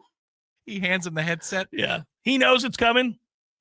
Yeah, you'd have to embrace it if you're Mario. Just be like, all right, I got us to this point, guys. Tied at 27. Take it on home. And there's the iconic walk to the crystal bubble. There he goes. They've been doing it for years now. They benefit from his robust recruiting. He's cost them numerous games over the years, though, and they've never been able to cash in said recruiting. So now he goes into the bubble, escorted by their new defensive coordinator and strength coach. It's actually covered in life-walled bumper stickers, so he cannot see the action. He'll have no idea what the result is until they let him out. They'll let him out of the bubble when the clock strikes 0. They won't even let him out when they're trying to take a knee. They know better than that. Hubris will get the best of them, and they'll run a flea flicker. So I'm for that. It'd be funny. It'd be even funnier if he embraced it. I know, I'm a dumbass. He screams it. I'm going to the bubble. This is how much I care. Yeah. Well, they will probably spend $6 million on a quarterback, but they can spend it on yours. Sounds good. They'll be right back where they were. 3-4 losses. Yeah, this turned out to be a waste. More money spent on a roster and team than they'd ever, on a coach, more importantly, than they had ever spent, and not even in the conference championship. So they got the amount of appearances this year in the biggest of games that Miami got is equal to that of Florida State's. Now, they beat us head-to-head, that's for sure. So they spent a lot of money to beat us head-to-head. Well, I mean, we can commiserate with them. You know, those guys, Georgia Tech's tough, aren't they? I mean, guys, Tech was tough this year. That's a good team. It's Jeff Cameron Show, 93.3 Real Talk Radio and Warchant TV. Whoa! Check out Pinch a Penny. We're stocked to the rafters with Hot Spring Spas, a recognized leader. Imagine the fun of the holidays with warmth, relaxation, and lovely bubbles. Oh, it's 30 home spas for you to see right now. Affordable right now, too. Up to $2,000 off. Or special financing. Ask for details. Is the world stressing you out like that? Now, to assure these prices, Pinch a Penny, open 7 days a week on Career Road. The best happy hour in the city is at Café de Martín and El Bar. All day, every day, you can find great deals at Café de Martín while enjoying the best outdoor seating Tallahassee has to offer. Sip away on 2-for-1 house wines, chilcanos, and margaritas all day long, Monday through Thursday. Plus 2-for-1 pisco sours and margaritas on Fridays and Saturdays, and 2-for-1 mimosas for Sunday brunch. Come join us at Café de Martín, where every hour is happy hour, in the Esposito Shopping Center on Capitol Circle Northeast.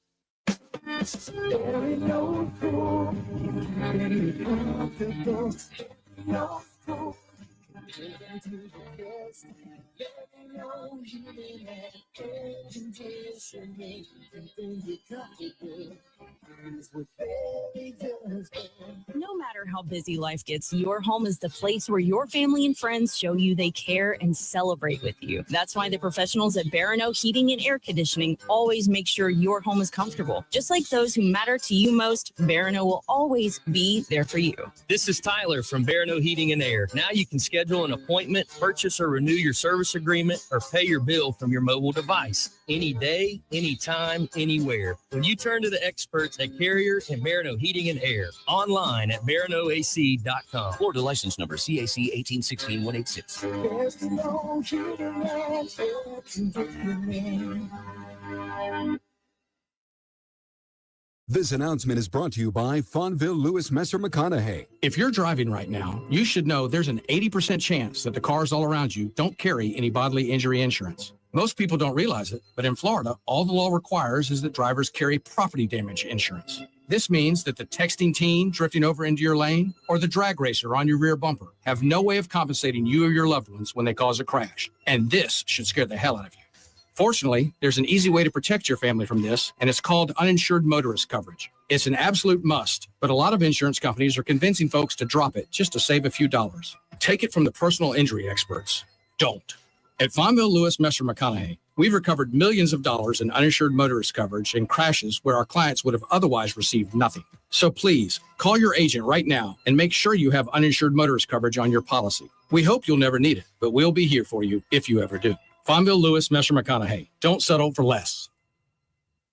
Science-backed, technology-tracked, and coach-led. Hey, Jeff Cameron here. You've heard me rave about the benefits of Orange Theory Fitness and the proven track record of science-backed interval training. Well, now Orange Theory Fitness has done it again, adding more ways for you to improve your health and look your best. In addition to the always great standard workouts, OTF has added Tread 50 and Strength 50 for those in the mood to just lift for an afternoon or attack those cardio goals for the day. Take the guesswork out of exercise. Make sure you're getting the most out of each and every workout. Orange Theory Fitness, location Midtown Tallahassee and Village Square Boulevard. Hey, no fans, our partner ISF Inc. is a national management and IT consulting firm located right here in Tallahassee, Florida, solving the future for state governments through strategy, process, and technology. As a trusted advisor for state governments, ISF knows the importance of defining a clear and detailed strategy. Our friends at ISF can help your organization create a strategy that sets you on a path to success. ISF, your vision plus our expertise brings your brilliant ideas to life. Visit ISF.com to learn more. ISF, solving the future. The Jeff Cameron Show is a production of the Warchant.com Multimedia Network. Check out Warchant.com today for the latest news inside Florida State athletics. That's Warchant.com. Now, back to Jeff on Real Talk 93.3. Hey, did Squirrel White sign with us today? He's not allowed to, is he? I mean, he could. I never know what anything is about.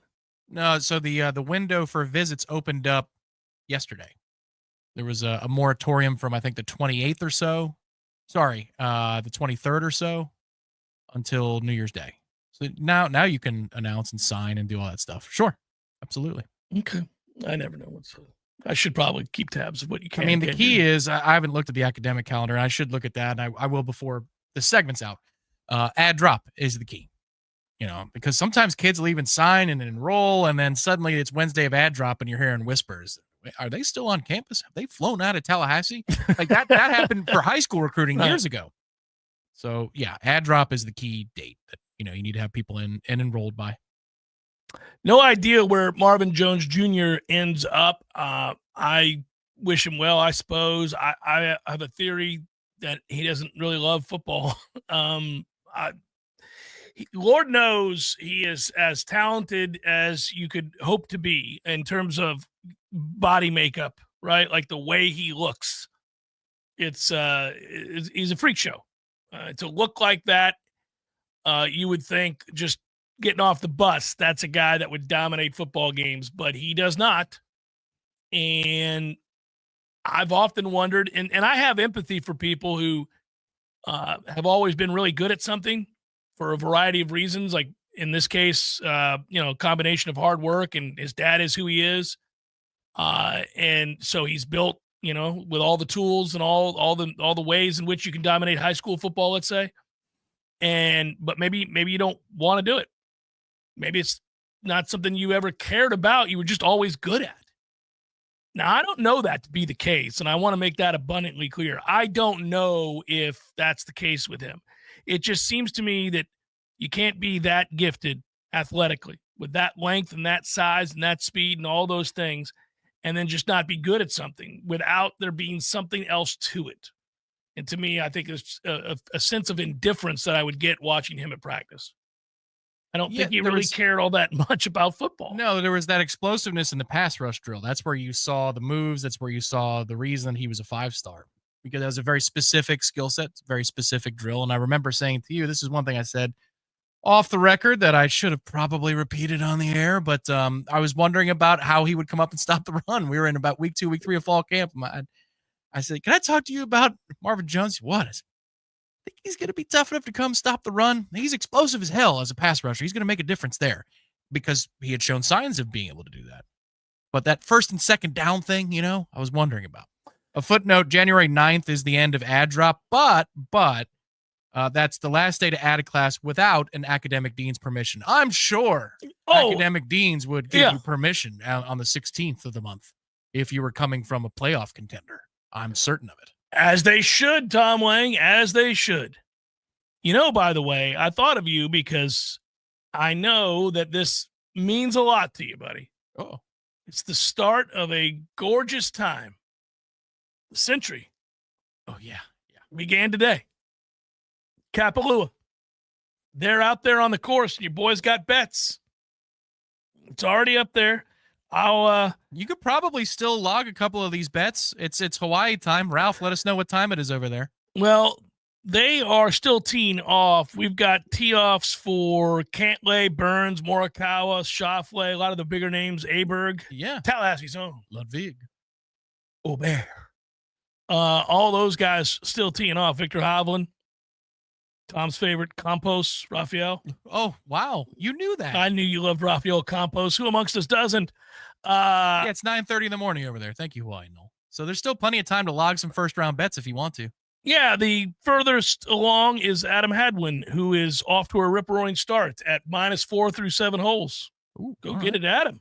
The Canadian saying, I love it here in Hawaii. Tom Hoagie right behind him. But your boy here, let's see. Annual reminder to search for Jack Nicholson Hoagie on Google. No, that's right. Sorry. Can't find my bets. I was too busy looking at the winners from yesterday. Let's see. Upcoming. Did you have a shaky call against Arizona State? I just had over. Over 0.5? I just had overs. Okay. I just had overs, period. I can score some points out here. Overs. All right. Pizza money on Sahith Thagala to win the tournament. Just pizza at plus 2250. Patrick Cantlay to do the same. You can get huge odds there, plus 1,500. So that's why it's just pizza money. Not usually going to pick an outright winner. You guys should know how it works, right? I try to keep you guys together here. I got top 10 finish for Cantlay at plus 150. Robert McIntyre to finish top 20 at even money. Max Homa to finish top 20 at plus 130. Come on, Maxie, let's go. Those are my pizza money wagers for the first PGA Tour event of the year, the Century in Hawaii. My buddy, who's from Iowa, said that his dad used to come home, long day of work, snow 3 feet high, right there in Council Bluffs, walk through the door, sit down, knowing they were about to eat dinner, flip on the TV and say, somewhere in the world that is a lot nicer than it is here, and they're playing golf. And I know this is the start of the PGA Tour season and a whole lot of wonderful weekend naps on a Saturday where you kind of fade in and out to the lesser tier tournaments and the blinding beauty on the big screen behind you. You wake up, oh, look at that. He birdied 15 and 16. Oh, back to sleep you go. Good times. This is the time to enjoy primetime golf. This and the California swing. It's beautiful because the majors are all on the East Coast this year. I just checked that. I really love a West Coast major. We should have one a year. Yeah. So you can have primetime major golf in the summer. I love when it's at Pebble, for example. With the PGA Championship is at Quail in Charlotte this year, and then the U.S. Open's at Oakmont back in Pennsylvania. So you'll have East Coast window golf for the season. Well, the Century is underway, and those are my pizza money bets. In Hawaii, currently it is 74 degrees, slight breeze, and, a whole lot of water. Just gorgeous everywhere. I see you, Siwoo Kim, out here birding a couple to start. All right. He sees you too. Siwoo. No, my guys, most of my Tallahassee's own Ludwig Eber tees off at 2:33 p.m. I'd have to reach out to Ludwig here in the offseason, see if we can't have him on. But now that the season started, I probably waited too long. He'll be ready. He plays Legacy all the time. He's prepared. He does play Legacy all the time. He is definitely prepared. It's probably a tougher course than any of these courses that they're starting the year on. It's unbelievable. Ooh, Cam Davis not starting the year right at +4 through 4. Oh, my. Ooh. Somebody got thrown in a pile of lava rocks with the Applebee last night. I forget about that story all the time, Stuart Appleby, and how wrong I was. I called him a liar. I said he was deceitful, that never happened. And it turned out after a years-long vacation, everything he said was true. He did get kidnapped and thrown in the back of a car and dumped out in the middle of nowhere, Hawaii. That's hilarious. Get it together, Stuart. What kind of good times were you having? Yeah. That stuff does happen. I guess. Well, like weird things that are out of a movie. I'm not saying on the kidnapping level. Just saying that there was a time where I was out in a city out west, and I ended up in. You didn't get kidnapped? No, but I was in a setting with an Eastern European mob boss and a mob boss from a different country. Have I told you the story? Where? It's not for the air. No. Well, where were you? What state? Nevada. Well, all right then. Yeah, that's a lot of people are out there in Nevada. I could see it happening in Nevada. It's kind of like Malibu. Yeah, we're the rich realm, where the playing happens. Yeah, man. By the way, Tua out for a second consecutive game. If you're looking at NFL wagers, by the way, James B, I meant to tell you, I saw you mentioning that you were upset with Saquon because it hurts your fantasy team. If your fantasy league is playing in the final week of the season, you're doing it wrong. Because Mahomes isn't starting, like a bunch of people, non-starters. Like it's what's going to happen. You can't. Your league has to end before then. Hope you enjoyed Kyron Williams. He's sitting. I mean, just about anybody who's got it locked in is sitting, of course. But Tua, this is important.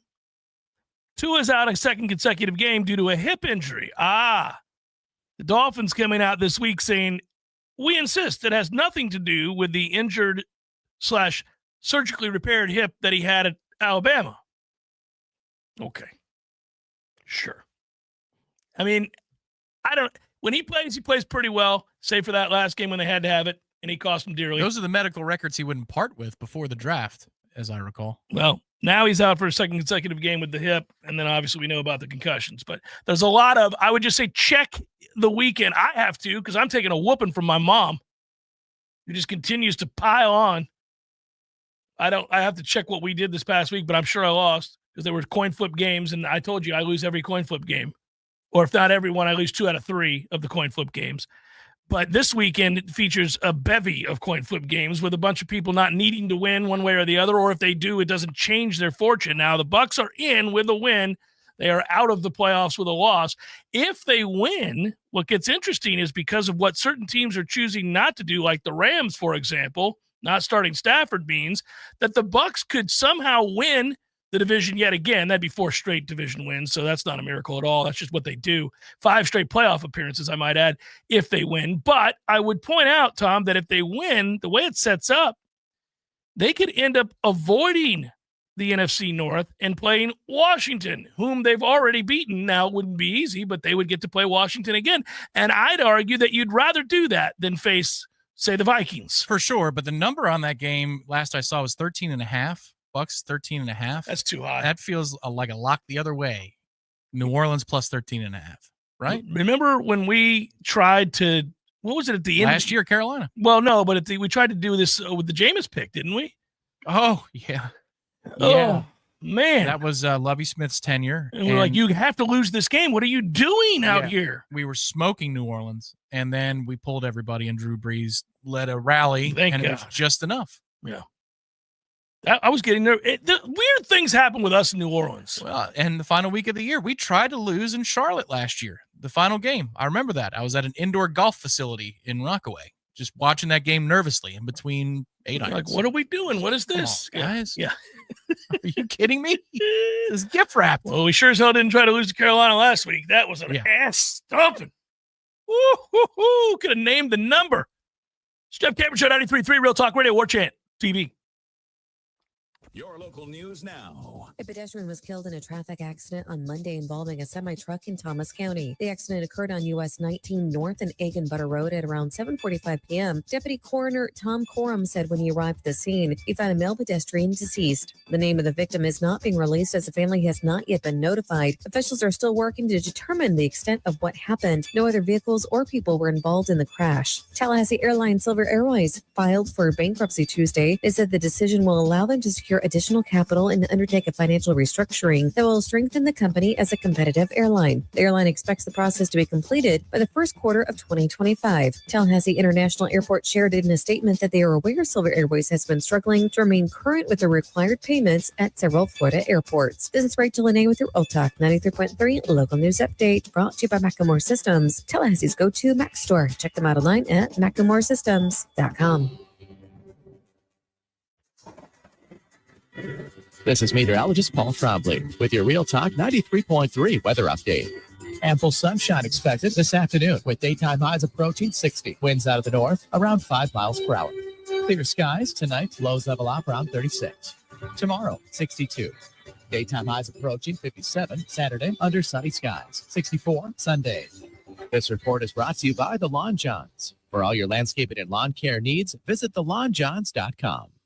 Currently 57. Hey, no fans, our partner ISF Inc. is a national management and IT consulting firm located right here in Tallahassee, Florida, solving the future for state governments through strategy, process, and technology. As a trusted advisor for state governments, ISF knows the importance of defining a clear and detailed strategy. Our friends at ISF can help your organization create a strategy that sets you on a path to success. ISF, your vision plus our expertise brings your brilliant ideas to life. Visit ISF.com to learn more. ISF, solving the future.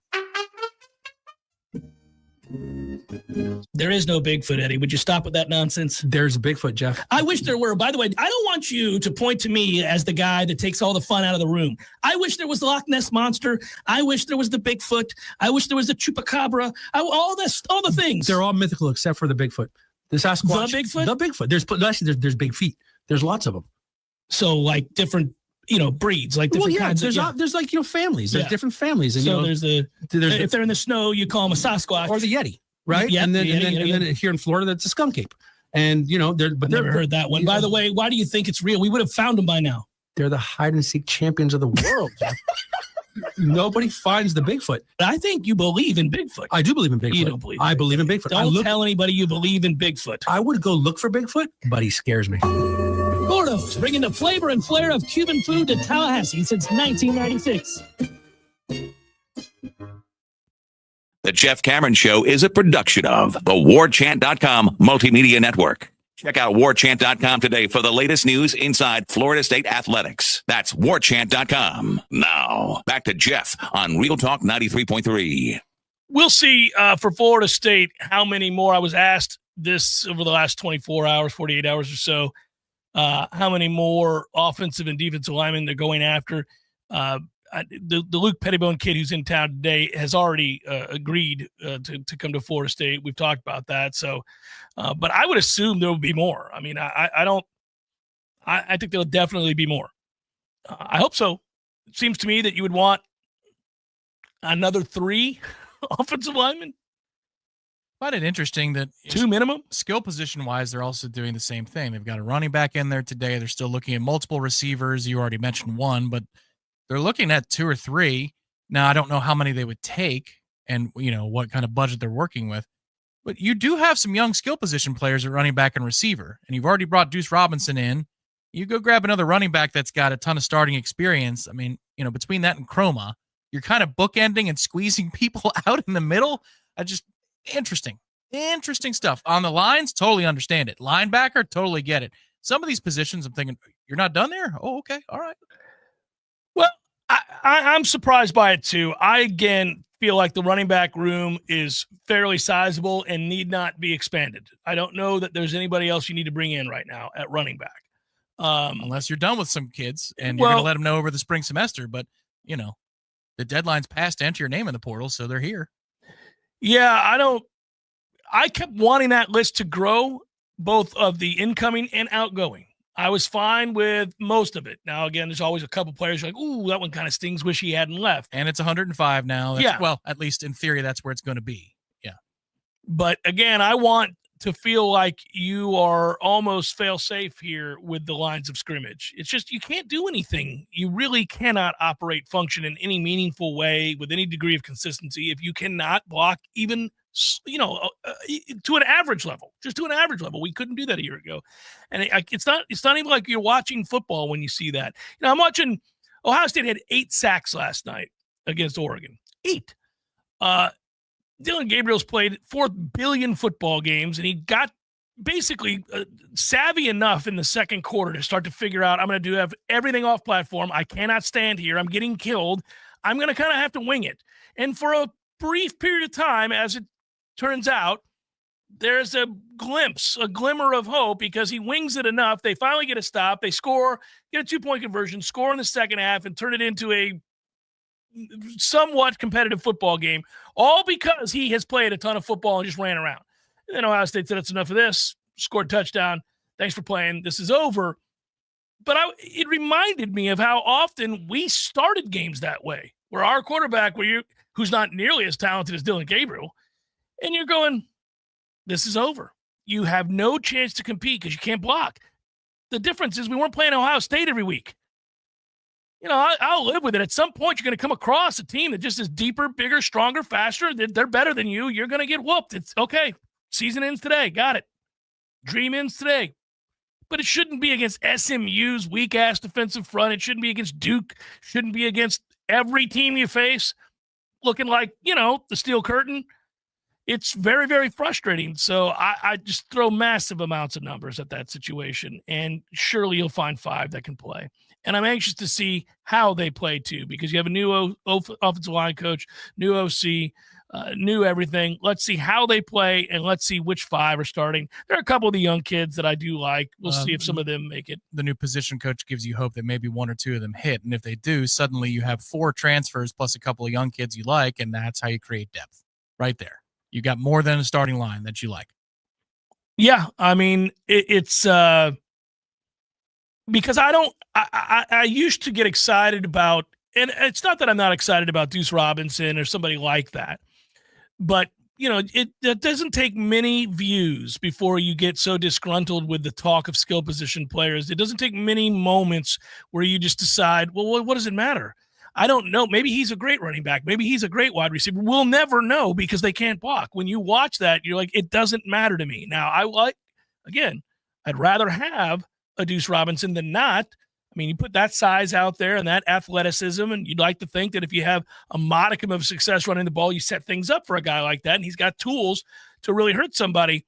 But I'm just so done watching receivers and defensive backs and others come through here knowing that the lines of scrimmage have been so porous or so bad. And the one thing I will say, the exception kind of in a weird way, I tongue-in-cheek this earlier in the show, Squirrel coming in gives me hope that we have somebody that can catch a punt. Don't know if we're going to get him, and I don't know that, I'd break the bank to get him, but I would like to have somebody that can catch a punt. Yes. Without fear.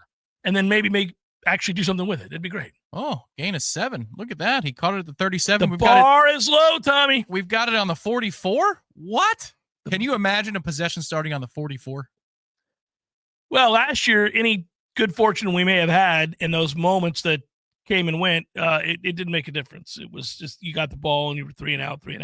So I would certainly hope so. I would love to go into games realizing that, you know, I think if you are efficient at all on the offensive and defensive lines in this league, you have a chance to just go from 2-10 to an 8-win team right off the bat. Right off the bat. Hell, SMU just told you what was possible rolling in here into the ACC in their first year. That schedule is a little different than our 2025 schedule, but yes.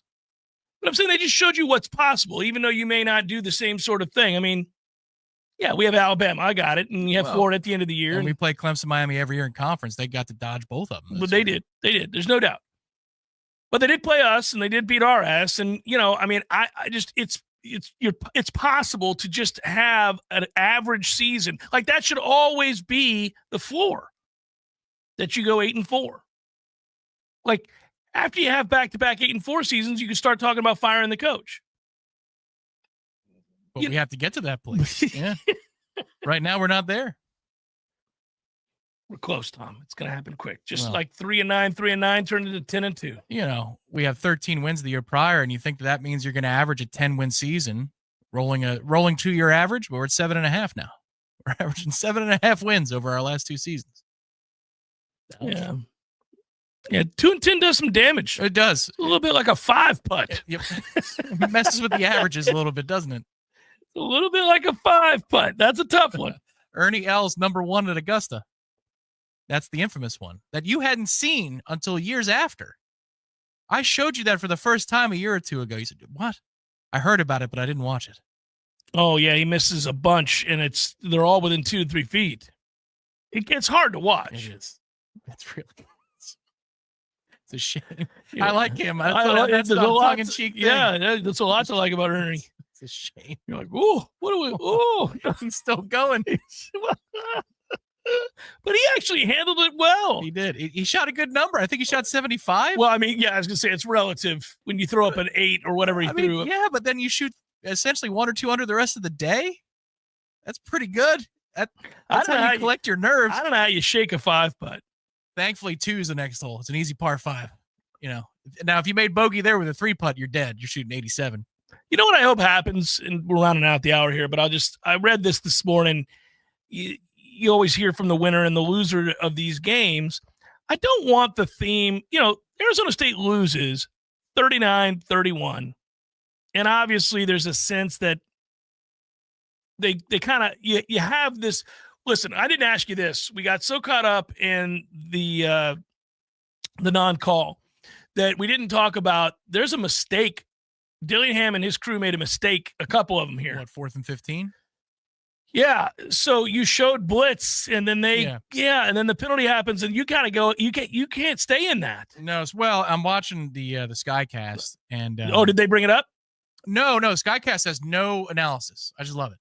But you have behind the quarterback view. It's a video game view. Yeah. So you get a great sense of the pre-snap read. You get a great sense of the trenches. I mean, and that blitz pickup is perfect. And you could see that from any angle, but you can really see how well they pick up the pressure. It's because he changed his protection. He had 7 blocking 6. Correct. But it's a wall. No, you guys could get through. You could still get through in a situation where you have too many hats. This is where I get angry with coaches. Like you showed blitz. They knew you were going to blitz. You showed it, and then you stayed in it. And by staying in it, he changed his protection. So you have 7 blocking 6. And here's your bigger problem. That's 1-on-1 for Texas's core of receivers, who you really couldn't cover all day. So what are we doing? No, I agree. And, you can't let him behind you either. The safety is culpable for his own responsibility there. But I agree with you. When you're in 15 yards, you don't have to play prevent, but you also don't need to bring the house either. That's a 4th and 5 call to bring the house. Yeah, get the ball out.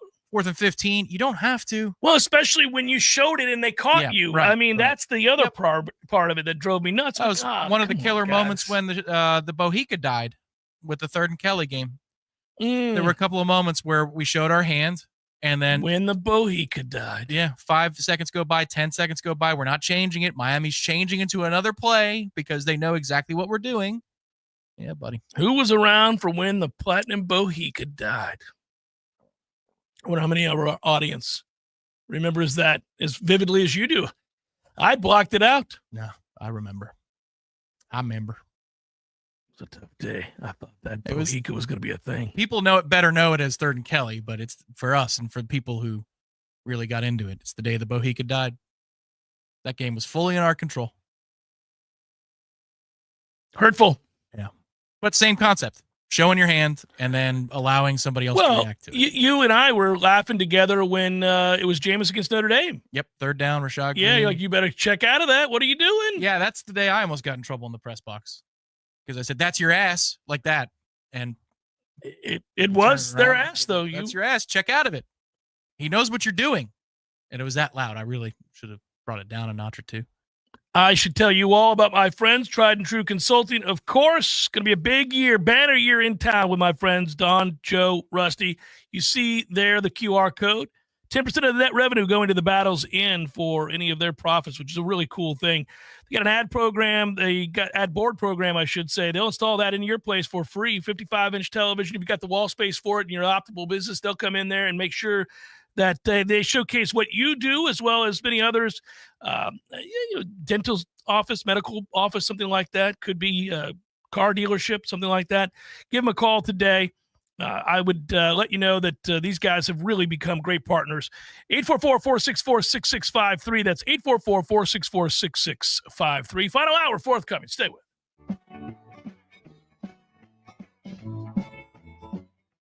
On the front lines, fighting the insanity of the woke. It's Matt and Brett Austin. This is G. Deckerhoff. In 1979, my friend Guy Moore opened his first store. Over 45 years later, Garnet and Gold is still providing the Seminole Nation with unique ways to show their spirit. As the last locally owned FSU merchandise source in Tallahassee, we're proud to be a part of the Florida State experience and this community. If you're a Seminole like me, this is your store. Garnet and Gold. Go Noles. Not how the lyrics go. Well, you like remixes, right? Of course. Well, think of this as a Grassroots Coffee remix per se, because Grassroots Coffee is now in the single-serve coffee pod game. Dude, those single-serve coffee pods and cups are weak sauce. Not Grassroots Coffee G-Pods. They have more coffee in them than regular single-serve pods and cups. Seriously? And not only do they have more coffee, they have a built-in filter for better brewing. They fit in most Keurig machines, and they are fully compostable. It's still the small batch, slow roasted coffee you love. So go to grassrootscoffee.com and get your box of G-Pods today. Baby. See? Remix. Well, actually, that's more of an homage. Grassroots Coffee, locally owned, locally roasted, and made for everyone, loved everywhere. Grassroots Coffee G-Pods. So very good. The best happy hour in the city is at Café de Martín and El Bar. All day, every day, you can find great deals at Café de Martín while enjoying the best outdoor seating Tallahassee has to offer. Sip away on 2-for-1 house wines, chilcanos, and margaritas all day long, Monday through Thursday. Plus 2-for-1 pisco sours and margaritas on Fridays and Saturdays, and 2-for-1 mimosas for Sunday brunch. Come join us at Café de Martín, where every hour is happy hour in the Esposito Shopping Center on Capitol Circle Northeast. Games for Less, Tallahassee's largest selection of new and used games, as well as new and used consoles like Nintendo, Super Nintendo, Atari 2600, PS4, and PS5. You name it. Locally owned and operated since 1994, trade-ins are not only welcome, but Games for Less pays more for your trade-ins than the big chain stores. That's not all. Games for Less now buys and sells new and used vinyl records to boot. George loves the Beatles, by the way. Reserve all the new releases today at Games for Less, conveniently located in the Walmart Supercenter Plaza on Appalachian Parkway. From the championship stage to coaching change and everything in between, Warchant.com remains your home for the best FSU football coverage in the business. Brutally honest columns and features, market-leading multimedia presence across video and podcast, the largest FSU fan community with a staff that combines for over 100 years of experience covering the Noles. When change comes, Warchant.com is your home for analysis from every angle. Warchant.com, your ultimate Seminole sports source. Sign up today. Coming up next, more of the Jeff Cameron Show. Live and local on Real Talk 93.3. WVFT, Gretna, Tallahassee. Your sports action update on Real Talk 93.3 with all the latest odds from Vegas. Brought to you by Palmar's Pawn, Gun and Gold. More than you might expect with two great locations in Tallahassee. NBA basketball tonight. The Heat are at home as they match up against the Pacers. Miami is a 1.5-point favorite this evening. The over-under set at 223.5. Busy night of NHL hockey. The 20-12-2 Lightning on the road to take on the 11-23-6 San Jose Sharks. And as you might expect, the Lightning heavy favorites on the road. They pay out at -260, while the Sharks pay at +210 with a victory over-under at 6.5 goals. Also tonight, the Florida Panthers, they play host to the Carolina Hurricanes. The Panthers pay at -122. The Hurricanes at +102, over-under 6.5 goals. A $250 bonus when you open a GBank Visa signature card. Visa.com/GBank. Terms apply. I'm Matt Pauley. This has been your action update on Tallahassee's Real Talk station, Real Talk 93.3. If you're serious about sports betting, you need the GBank Visa Signature Card. Hi, it's Gil Alexander. Most credit cards treat sportsbook and gaming transactions as cash advances, even when you put your own money on the card. GBank treats gaming transactions as purchases, so you're typically saving up to 3 to 5% on cash advance fees on gaming transactions right there. With GBank, you're also earning 1% cashback rewards on all eligible sportsbook and gaming transactions, while also earning 2% cashback rewards on all other eligible purchases. And for a limited time, you'll receive a $250 bonus after you spend $1,000 in the first 90 days. Competitive interest rates, earning cashback rewards, and now a $250 account opening bonus. If you're serious about sports betting, you need the GBank Visa Signature Card. For more information, go to vsin.com/GBank. That's vsin.com/GBank. $1,000 in eligible purchases with 90 days of account opening. A $250 statement credit be applied to your account. Purchases do not include cash advances, balance transfers, foreign transaction fees, late fees, interest charges, credits, returns, or adjustments. Subject to credit approval. Terms and conditions apply. Time. It's the one thing we never get back. We can't create it. We can't buy it. We can't store it somewhere. Once it's gone for good, which makes it the most valuable thing we have. The only real question is how we spend our time. So, how much time are you spending every day running in circles with a computer network using old software on old equipment that's wasting your time, that gets in the way and leaves you feeling angry and frustrated? Let's fix that. Call Crown Networking. They've been helping people just like you and I make the best use of their time for the last 20 years. Now is the time for you to make the call. Here's the number in Tallahassee, 850-999-0090, 999-0090, or online at crownnetworking.com. Oh, and talk to them about getting you a new phone system, too. You know, it's time. In 1788, Robert Burns wrote a poem to herald the coming of the new year and set the lyrics to an old Scottish tune. The little song became quite popular as the words recalled the days gone by, bidding farewell to the old and welcoming the new. Band leader Guy Lombardo is often credited with popularizing the use of the song at New Year's celebrations in America. Through his annual broadcasts on radio and television beginning in 1929, the song became his trademark. This New Year's Eve, millions will gather across the world in celebration and at the stroke of midnight, join together in singing Auld Lang Syne. Wishing you all the best in the new year from Glass Pro Shop, built upon a history of excellence. Online at glassproshop.com or call 850-575-7403. Sellers on Capitol Circle Northeast in Tallahassee for tile, carpet, hardwood, and luxury vinyl. Online at sellers.com or call 850-656-8453.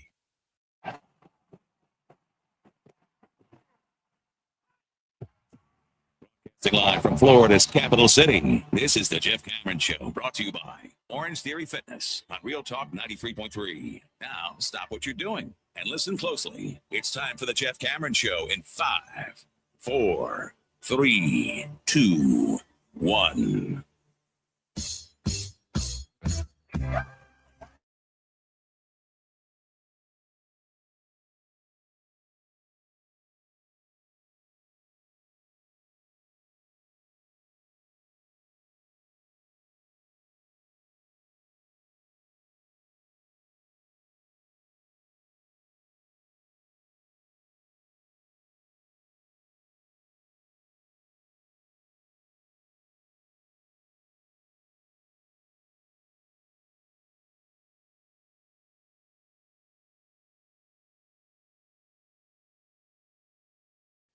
I could wager on, but haven't yet, is this Notre Dame game. I'm not sure where by the way, in a situation where you don't care about either team, you ever take notice of how you say the matchup?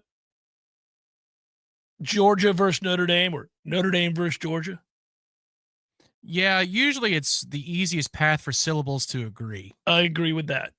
Like, I know that people would revoke my Knoll card, but I usually say Florida State because it's easier to say it that way. I know it is, but I make the exception and catch myself so that I never lead with Florida, but I understand what you're saying. Yeah, so I will do that or FSU Florida. Those are the two ways I express that game. But a lot of times I'll say the former, and I know people go, it's Florida State, Florida. I'm like, well, we're going to beat them anyway, so it's okay. I just have us as the home team because we're listed second. I'm rooting for neither team here today. I would like to see another riveting game. That'd be cool. Having gone up to Notre Dame this year again and had another experience in which the actual game sucked, fans sucked, town sucked. Did the kids eat up at the tailgate? Did they destroy food? Oh, buddy. I told them to get after it. Do your thing. Let's go. Daddy's got you covered here. Let's go make it happen. And that went well. All of that was fun. That was fine. And in fact, obviously being in Chicago was great. I loved it. There were aspects of that trip. A couple things about this. Notre Dame's about to play Georgia. They could very well win this game. Should be a good game. I'm excited to watch the game. I think physically, I think it's a good matchup for both teams. I think I'd go under here is what I would be looking at. Unlike yesterday's games where I was going over, I feel like the under is in play here. Or at least the number I got it at the beginning of the week. But that said, I started thinking a little bit about the Notre Dame trip today because they're playing tonight. And the game was obviously moved. And I was just thinking about how this is twice now, the last two times I've been there, where I walked into that stadium knowing Florida State had no chance. Not just no chance to win the game. And it's not like Notre Dame's anything. They haven't won anything in forever. But like knowing that you weren't going to be competitive, that might have irked me more this year than some of the other situations where that was also the case. I feel like when Florida State has a chance to put its best foot forward against traditional powers, and we get the chance to start next season that way against Alabama, I really ought not, and if we're operating, as I like to say, at peak efficiency, I really ought not ever feel like they are completely outclassed. 2017 had a death spiral versus Alabama, but that game wasn't out of the realm. No, and we could have won. There was an interference call that was missed and everything else. Very hurtful. There's all that stuff. And you get a quarterback injury, and it all changes. That game was within the margin, absolutely within the margin to win that football game. Well, an athlete for athlete, you were just watching it. I mean, I was there. We played them as tough as about anybody did that season. But when you're watching the guys run, you're going, okay, yes, we got guys that can run with their guys. Physically, Bama, at that time, I was always saying the Bama table, it was unique. But we were close. You could sense we were, okay, not that distant at all. But walking into South Bend this year, I knew this game there were a couple things I knew. A, we wouldn't be competitive. And B, that Notre Dame would do everything right. That they would be the smarter team. They'd be buttoned up. That they'd be really physical. They'd stick to the run because they knew we were soft. They wouldn't abandon it, even if things went poorly early for them. And they did, actually. We started out okay in that game. Looked like we had some semblance of a chance there. Yeah, it was a good first drive. Yeah. But even defensively, Notre Dame we stopped them early until we didn't. And they stuck with all that they do, the long run, all that stuff. And I don't feel like, I guess it angered me because I'm usually pretty even keel when it comes to this stuff. I have had the great fortune of covering a program. In the years that I specifically have covered them, I've watched them win 2 national championships. And, of course, I was at the 93 national championship with my father. So I've seen all 3 of our national championship victories. I've seen our losses, and I've seen everything in between. And there are, unfortunately, the end of the Jimbo era, the very brief Willie era, and now this season. I don't even really count the COVID year, Mike. Come on, rebuild. I don't really worry about that. We had no reason to go from 13 wins to 2. So this is egregious, to say the least, as we've documented. But that really is what angers me, is when Florida State has an opportunity in a showcase game against another blue blood, perhaps the richest of the blue bloods, right? And you're not even a second thought. They're not worried about you. They're thinking about other teams on their schedule and how they're going to strategically play their second and third team guys at certain portions in the game, because there's no ramifications for that. Yeah. Yeah. And that's what we lived. Yeah, we did. We just lived through that. Yes. I don't know how we did it, but we're here. We're on the other side of it. I'm glad we are. It's a new year, and I'm not going to, again, relitigate all of that, but it was that game. It was that game where I knew it was going to happen. I went up there with the family, had a great time. I had a great time. And having them be able to see the sights, the sounds, and all that, and be at a place like that was fine. But that can't happen. We can't allow for that sort of thing. A manager is said to guard against the worst case scenario. So you're up 4 runs. It's in the 5th. You're looking at their lineup. Your bullpen is maybe activated now, and you're starting to play out the game in your head. All right, so at no point can we let Bonds come up with 2 runners on. I'm going to have to work around this situation because that's the dude that can change the game entirely. So we're going to work to that end. We'll work backwards from there, right? That's the scenario. Sounds like what Sigs did in the playoff in that building. Yeah. What would damage my program the most? What would undo my pitch on what this season was the most? Right, getting blown out. So I made it look better aesthetically, but it wasn't better. I tried for a quarter, and I saw what was what. Okay, so here's what I'm going to do. I'm going to have that pitch live on after this game, and I'm going to coach this game to that effect. I wonder, by the way, and I am already beginning to think about Florida State, Alabama. This is going to be a fascinating offseason for Alabama. That's DeBoer's first year. They lost 4 times. And, you score 3 points against Oklahoma. That was a 6-loss team. You have these moments. And listen, again, Milroe played terrible in this game against Michigan. He's gone, though. Definitely. Yeah, so we were talking about this last week. It's NFL draft or transfer. It sounds like return to Alabama is not a fit. That's what it's sounding like at the moment. Yeah, because I wondered because that first half, he was so bad in that game against Michigan that he basically cost them the game. It was over because he couldn't. He was pathetic. They could be breaking in a prep quarterback, one that fits DeBoer's system, but that, again, makes the variance for our game all the more interesting. It brings a wider margin for a lot of things to happen. Florida State, new offense, new defense.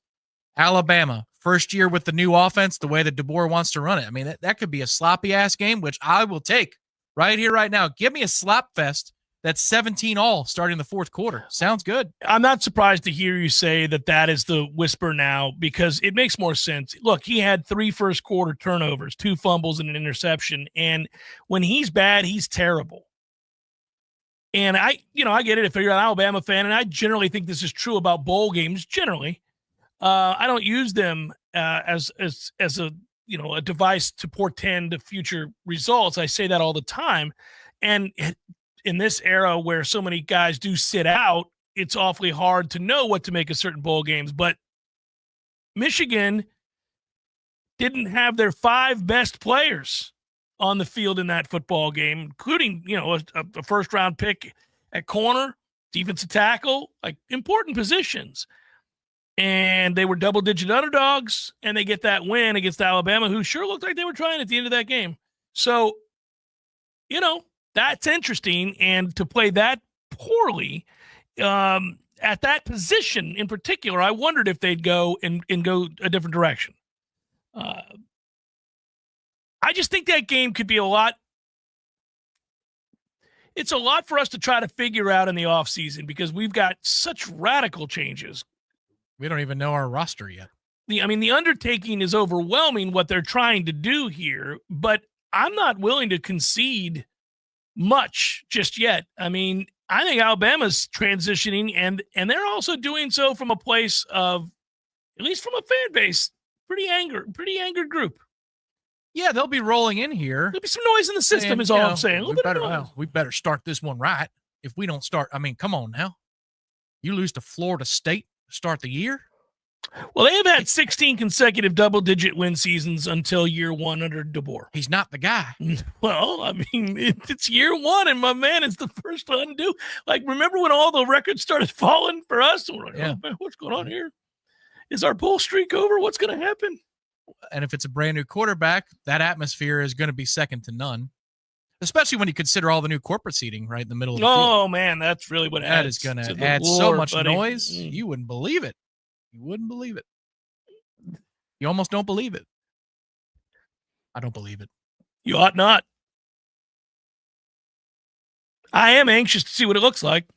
Just put PA speakers there, please. Oh, don't do the piping in of the noise. Well, I mean, there's going to be a lot of people in button-down shirts and jackets that won't care to.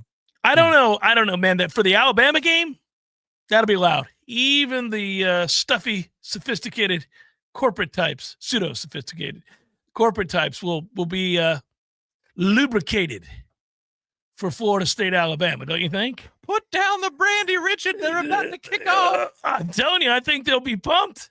Clap your hands. I think that'll be a loud game, and I am anxious to see what the stadium looks like. See how it plays on a game day. People will be jacked for that game. And so, yeah, again, if you have a freshman quarterback, hell, just somebody new breaking in a new system, you won't have the ability to communicate. Hey, by the way, just so you know, so that obviously that's our first game. You know who else plays each other in week 1 next year or week 0, whatever? Texas and Ohio State. Oh, really? Yeah. So they'll have a rematch from the semifinal. So they're doing the semifinal matchup, which is a great matchup, and they play each other again right off the bat. That will be a huge game. Can we resolve in 2025 to never call the next season's regular season game from a championship game a rematch? Right. Can we stop doing that? I hate that. The stakes aren't the same at all. If they make it back to if it was, say, San Francisco and the Chiefs again in the Super, that's a rematch, not a week 4 Monday Night Football game. Right. And they're going to do that with Ohio State and Texas. It's a semifinal rematch. No, it's not. It's not, but it's a good game, and it's a hell of a good game, and I'm all for it. And, yeah, think about that, though. I mean, every year you get a few of these, but that's going to be pretty cool. We'll be part of that again. My God, do we have to grow up and get right in a hurry. If you're Mike Norvell, you should be thinking about that every second of every day. Not only was I 2-10 this year, but we got our freaking Bama rolling in here next year for the home opener. Now, think how pissed off this fan base is, and they finally get back to Tallahassee, revamp stadium, the whole to-do. Alabama's here. Don't be on the wrong end of some 37-7 nonsense. Make sure that people can get inside the stadium within a reasonable amount of time. Have the concessions ready to go? How scared I am. They have butchered this for years on end.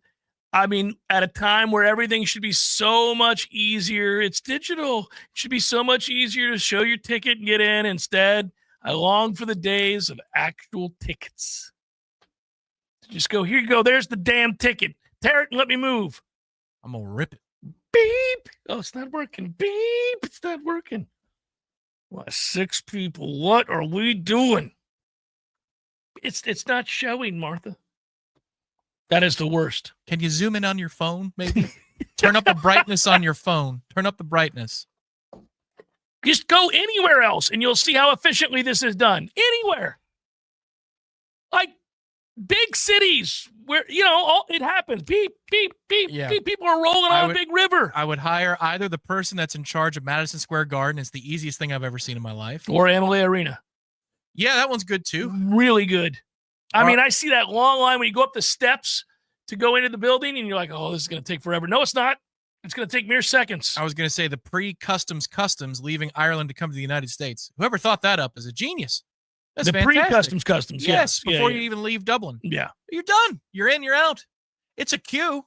It's a long queue, but you know what it does? It moves. It moves. At all times. And you feel like progress is being made. That's I've had to explain this to my wife many times. It may be the same in terms of total distance and or time, But when we're stationary on the interstate, I want to punch my own testicles. So go ahead and redirect me into these tiny little towns, and let's weave all around on our way home. May not save any time at all, but we're moving, baby. We are moving.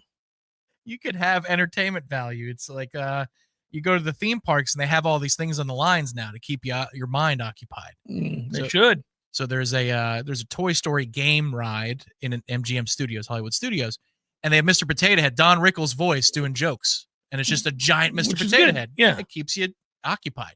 So you could have a hologram of Gene Deckerhoff saying, "And I remember in 1988," and an animatronic. And Gene is very much alive. We could just have Gene do it. He's got the Bucks games to worry about. I'm sure he'll re-up for another season.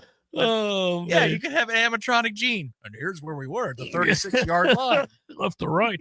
It's the Jeff Cameron Show, 93.3 Real Talk Radio, Warchant TV.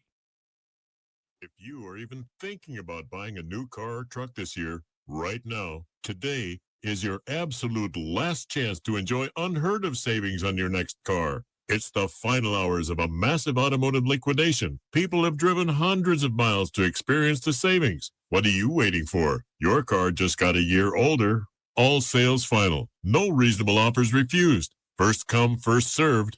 Bring your title and your trade. On the spot financing. Appraisers will be on hand to bid your trade. Choose from over 50 remaining pre-owned vehicles. Toyotas, Nissans, Hondas, you name it. And remember, first come, first served. Come out to the Kraft Brothers dealerships, Infinity of Tallahassee and Kraft Nissan, both on Mahan Drive near Costco. There are mere hours remaining. We will stay open today as long as there are customers looking at cars. Because when it's over this evening, it's really, truly over. Homeowners, this is Shannon Young with Fairway Independent Mortgage Corporation, and I want to talk to you today about consolidating your debt. Are you struggling with your monthly expenses? Consumer spending and overall debt are reaching all-time highs, while homeowners are sitting on trillions of dollars in untapped equity in their homes. Don't be afraid to walk away from that 2% mortgage while you're paying double-digit interest rates on credit cards and lines of credit and drowning in debt. Let's talk about how we can consolidate your debt, lower your overall monthly payments, and potentially save you thousands of dollars in the process. Give me a call at 954-369-6171. Again, 954-369-6171. This is Shannon Young with Fairway Independent Mortgage Corporation, and I'm at 954-369-6171. Equal housing NMLS 373031. I represent low-cost airlines, and we know a lot of you are not traveling right now, and we understand. However, if you do need to travel between now and the end of the year, now is a great time to lock in some of the lowest prices we've seen in a lifetime. Hey, in normal times, we can save you up to 75%, but now airlines are practically giving away seats. We have inside deals on over 500 airlines. Here are a few sample round-trip deals we found. Seattle to Vegas, $35. Chicago to Atlanta, $85. Los Angeles to Atlanta, $100. Of course, there are some limitations, but the airlines want your business right now. And cancellation and change fees are flexible. So fly somewhere this year, book now, save a ton, call now. 800-215-3613. 800-215-3613. 800-215-3613. That's 800-215-3613. If you have unfiled taxes or are in debt to the IRS, this is important news. Did you know the IRS has programs specifically designed to help people struggling with tax debt? Powerful tax assistance programs that can save you thousands if you qualify. No one knows these programs better than the experts at Optima Tax Relief, America's most trusted tax resolution firm, A-rated by the Better Business Bureau. Their award-winning team of tax attorneys and licensed professionals have resolved over $1 billion of tax debt for their clients. One call to Optima can start the process, helping to end your worries about wage garnishment, asset seizure, and other IRS actions. Make sure you're getting the best options to solve your tax problems. Call the experts at Optima today for a free confidential consultation. Call 800-749-8188. 800-749-8188. 800-749-8188. Optima Tax Relief. Some restrictions apply. For complete details, please visit OptimaTaxRelief.com.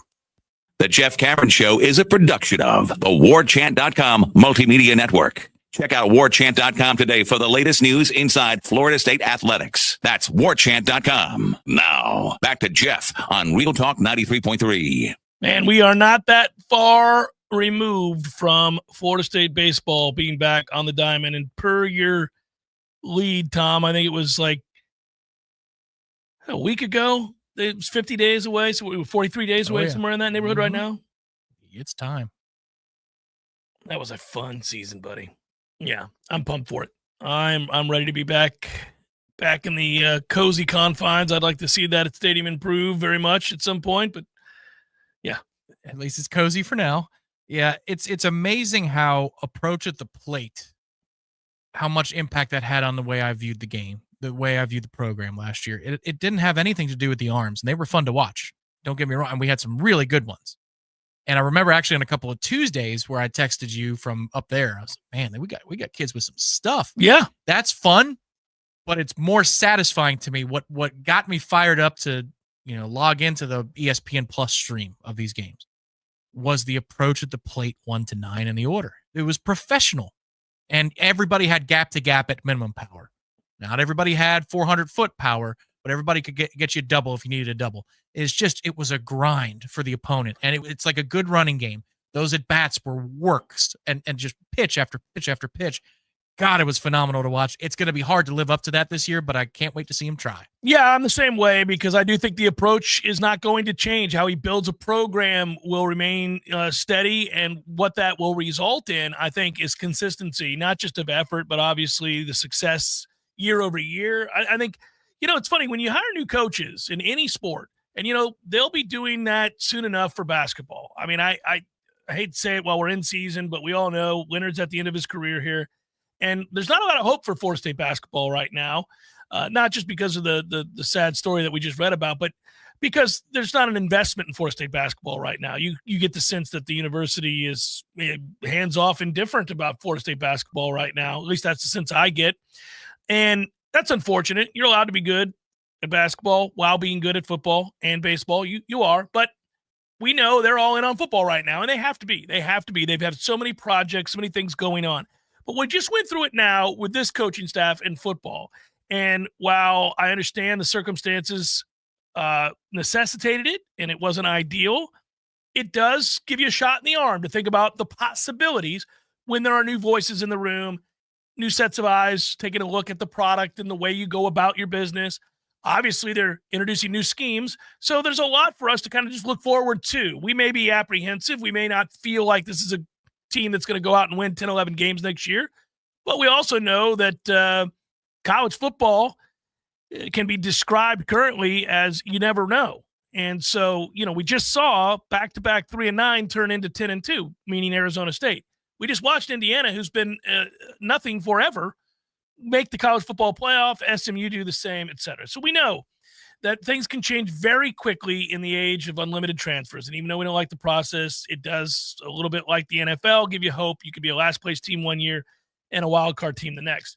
We'll see what happens for Florida State football. But we went through the process and got it right when we brought Link Jarrett in for baseball, and he paid pretty quickly in terms of dividends. That first year was a toughie and had to swallow the worst that we'd seen from Florida State baseball in an awful long time. But you did sense that there was a method and just had to get some arms in here and eventually things would change. Well, it wasn't an eventual change. It happened right away the next year.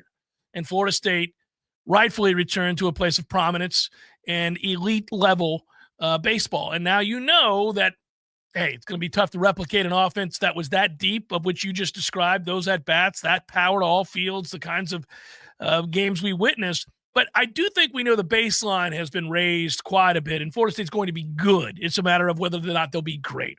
Because we go into every year, and that was really the testament to Mike Martin, was that we went into every year hoping that was going to be the year to win a national championship. Now, think about what that means as an expectation. Not can we win more than we lose, not can we win the conference, not can we produce a couple of All-Americans, can we win the whole effing thing?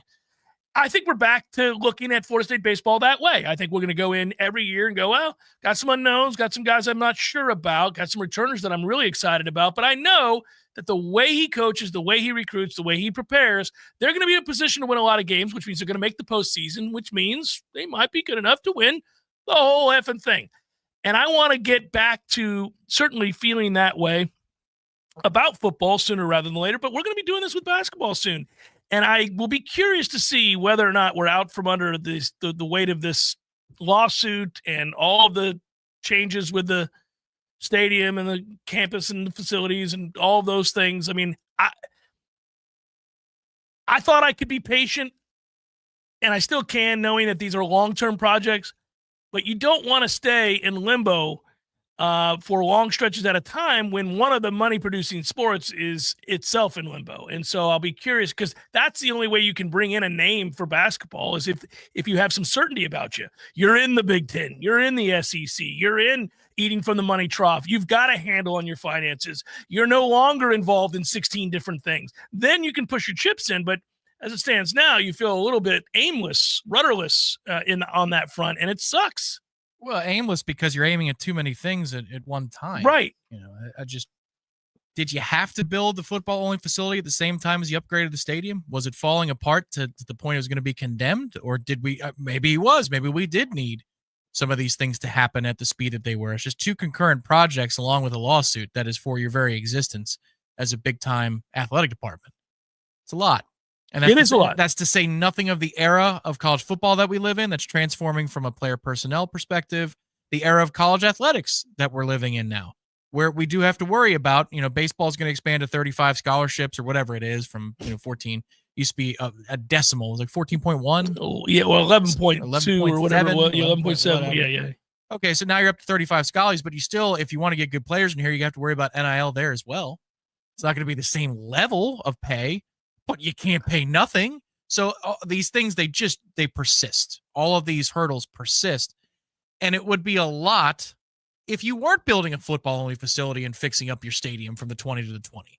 But you're also doing those things. So it feels overwhelming on a lot of levels. And we talked about it weeks ago as a fan or a booster. Like, it's like going to a military base. There's all these acronyms and there's all these names for all these things. Hey, have you made sure that you contributed to the capital campaign? Is that the same as the Bowden Society? No, fool. You got to pay me another $5,000 to contribute to the capital campaign. I do. Well, if you want status points to get over, it is exhausting. Yeah, when they introduced it, and I know they needed an avenue, a fundraising avenue, and they wanted to kickstart that by having Mike Norvell. Yeah, the vision of excellence. Whatever the hell it's called. Yeah, it's silly. But they wanted to do that, and Mike was giving back this money, and so you thought, well, here's a way to draw attention to it. But I think, to your point, and I've said this repeatedly, I think Knowles are stretched thin. Not the Joe Campbell Roof Fund. I mean, I think Knowles are stretched thin everywhere. It's like, look, I am honest about what I give to on this show, and I give to the Battle's End. So do you. Yeah. So does my dad. We give to certain other things, coaches club. Although I got to renew that. They're calling me. I got to do that. But yeah. But, you give to what you can give to. Everybody does. But, the more of these things that they're asking for, after a while, you get exhausted and you just hang up the phone. Yeah. Or you click delete on the email. Which is why you agree with me on this. You have to make it. It's so hard to get here. It's so expensive to stay here for a given game weekend if you live out of town, unless you've got the Cameron Shangri-La to stay at. Yeah, that's right. I welcome lots to the Cameron. I'm sure you do. Shangri-La. Yeah. Well, you know what? If you need an overflow room this year, I do have the office. The only thing is, for the post-game show, they're going to have to listen to Gene and I until 2 a.m. Am I allowed to occupy the office? Sure. Am I allowed to leave my house and just say I'm going to go over here? You'll be watching West Coast football. I don't have to worry about you while I'm doing the post-game show. You'll be hearing me yelling and fixing another drink. No, yeah, you're Tommy. All right, baby. I'm going to run across the street We're over going here. to Gene and Ocala as Jeff has run out of beer. Gene and Ocala, go ahead. But yeah, it's just, I would get people into the gate for as cheap as I possibly could. Not put a slideshow together showing how we pay less than anybody for seats between the 20s. This is not the time to say, hey, deadbeats. Yeah, I was going to say, paying money relative to our competitors. Get them in for cheaper and then upsell them once they're in the building. That would be the way I would go, but that's me. You think it was a little tone deaf?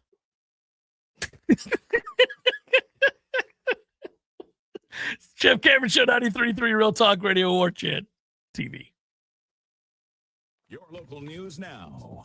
A man died Monday after an accident at the Marpan Recycling Center along Woodville Highway. An LCSO spokesperson said that a man died after an accident outside of the facility involving machinery. The man was not an employee, but he was there to use the facility's recycling services. It is unclear what led up to his death or the type of machinery involved in the incident. LCSO did not immediately provide details on if the equipment was a truck or other recycling machinery. There were no reported traffic interruptions along Woodville Highway. This is a developing story. This Saturday, local 4-H members will host a road cleanup on Songbird Avenue in Crawfordville, continuing their commitment to keep the area clean and beautiful. Community members are encouraged to join the cleanup effort this Saturday. Volunteers will meet at 9 a.m. in the Publix parking lot where supplies will be provided. This is Rachel Anay with your Real Talk 93.3 local news update, brought to you by Macklemore Systems, Tallahassee's go-to Mac store. Check them out online at MacklemoreSystems.com.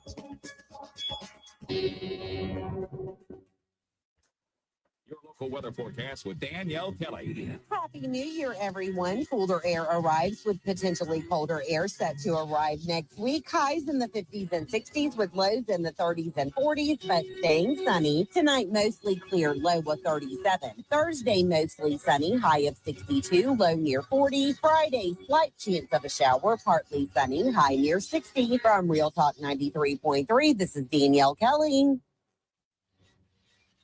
What do you need tires on? Your car or truck, tractor or heavy equipment?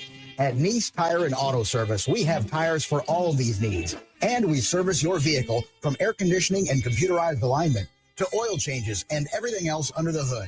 Call Nice Tire and Auto today at 574-4100. That's 574-4100 for your scheduled maintenance. National accounts welcome at Nice Tire and Auto Service, 4792 Bluntstown Highway, just west of Capitol Circle.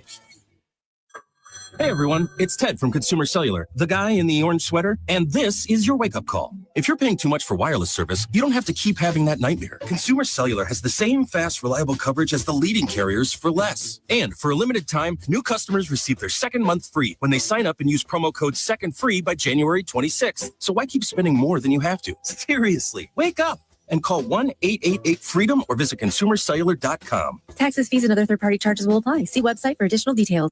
Life insurance. Why are you putting it off? Can't afford it? Too much hassle? Think you don't need it? There's lots of excuses for putting off life insurance. But if you weren't there, who would pay the mortgage and other bills? With Ethos, you could be covered in 10 minutes and boom, family protected. Ethos, fast and easy online term life insurance. Up to $2 million in coverage with no medical exam. Some policies as low as $1 a day. Answer a few health questions and get your free quote at getethos.com. That's getethos.com.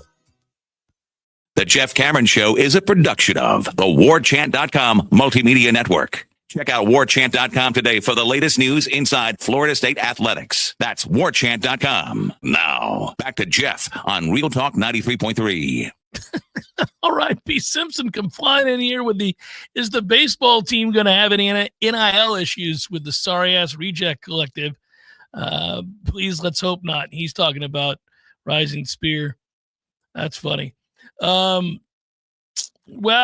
Rising Spear was supposed to cease to exist some time ago. Probably done now, but I don't think so. I think there's some baseball people in place. I think we'll be all right.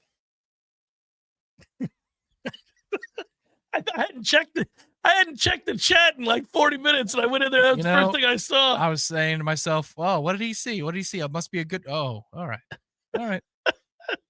Good choice. I just laughed. I was like, well, there you go. That's good.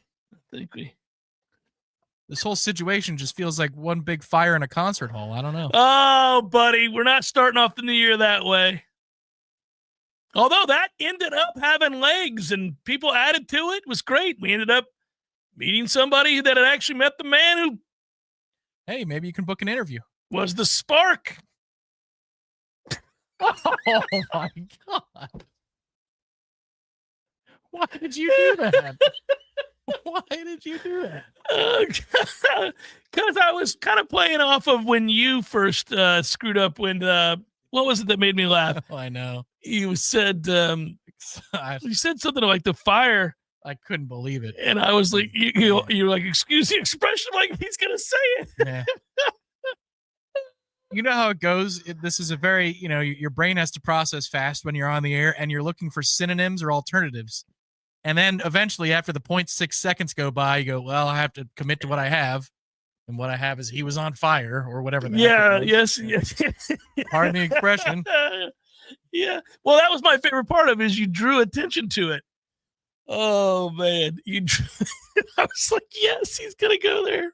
As you had the fire over your left shoulder. It was perfect. We should probably have that up anyway. Year round? Well, while it's at least under 60 degrees. Yeah. Buddy, we've got the goodness coming our way this week, into next week, I should say. Like 20s and a chance of snow in Tallahassee. Yeah. We get a snow day. That would be fantastic. But it's not, it's not going to happen. Get your hopes up. It comes out once every 10 years. It does happen or so. There, smattering. I seen it. A little smattering, yeah. Well, I've got a great video of snowing in my front yard when the kids were so little. I remember doing the irresponsible dad thing, let them out with bare feet. Go run out there in the snow, boys. Last year up there, we got half a foot, 7 Oh, inches. well, hell, you were living somewhere where you were going to get a lot of that. That's a 10-year event up there because it's just such a thin piece of land surrounded by water. It never sticks to the ground. If it becomes anything, it's ice. But we actually had good, real upstate snow. That was pretty neat. I would say that we're not going to get it because of the humidity here, but I'm crossing my fingers and I'm rooting for it to happen. It would be a beautiful, beautiful, beautiful thing. A couple bucks made the Pro Bowl. Look at that. There you go. All right. Jared Verse made the Pro Bowl. Jared Verse, not lacking confidence, could have probably told you he was going to make the Pro Bowl in year one and would have told you that. And I reflect on that interview after he signed with Florida State. The very first one that he did was with me, and it was cool, and we talked, and I remember thinking, because I talked to you as soon as it was over, I like that kid. He was, It wasn't like that false bravado. It wasn't that at all. He was already talking about the things that he'd learned since he had arrived on campus and what kind of work ethic he had and what it was going to become. And it was in the very, very dawn of NIL and collectives and that organization couldn't speak of the university and the university couldn't speak of the organization. And if you recall, he had Florida State gear on. And before the interview, he said, "Oh, you got to change that. You can't have the logo on." This interview about that. That's ridiculous. How silly the rule was. But then he sent you a text afterwards that I recall you relaying the message, which was, "I look forward to exceeding your expectations." Yeah, that was the exact quote. I still have. I mean, I've not, ruined it, but I still have the text. I should text him congratulations. Come a long way since you were on the. You should. You know what? That would be really cool. You should do that right now, like on the air, and because you could find it if you search for texts and just say exceed. I doubt exceed is in a ton of text messages over the years that you've gotten if you index them. I seem to have exceeded the number of beers you said I could have. It's in one of these. I need you to come pick me up. Is it in there? Is that really in there? No. Oh. It's just likely in here. So that would have been epic. I seem to have exceeded. It's a call to my wife to come pick me up. Yeah, that would seem like something I would say. Let's see. Yeah, this is good radio. Because I doubt you saved his information. I actually did. There you go. Oh, okay. Yeah, his exact words to me, February 25th, 2022. He said, "Thank you for having me on. I can't wait to exceed expectations on the field." That was his there you go. Text back to me. So you can reply right now and say, "Boy, have you done that?" I will do it during the commercial break. Well, where you don't have one. Well, at 43 we don't, but at 54 we will. We'll call it a day. Okay, all right. It would have just been cool if you could have texted him and he's like, "Hey, how you doing?" Well, I don't normally when we get the way this works. Just here you go. When you get players' numbers and or they give you their numbers because they're going to be somewhere and they know that they need to be set up for the interview, however it's going to go. I don't anyhow. I don't know how other people operate, but most people I know in this field don't like hang on to the number in order to like badger them at any point in the future, or anything like that. I might occasionally save a number because I know they're going to be on the show frequently or something like that, in which I can say, hey, here's the hotline number, or here's the StreamYard link, or something like that for our interview today at 2, or what it might be. But you're right, that would be cool. Well, yeah, and in a circumstance like that one, the embargo's in. Once they arrive and they're embedded on campus and so forth, unless you get permission from the collective, we book an interview through the Battle's End or something like that. You see them when Florida State makes them available, or you don't see them and you don't contact them. It's just an understood. But it's far enough. He's into his NFL career. Yeah. Hey, by the way, you made good on your word, Jared. Good on you. Congrats on the Pro Bowl. And he'll smile. He'll laugh about that. And we'll get a chance to talk to him. They're going to make the playoffs. Obviously, they made the playoffs. Yeah. So we're going to have to wait until after the run. But I'd love to have him back on because he's the kind of guy that'll answer honestly to the changes.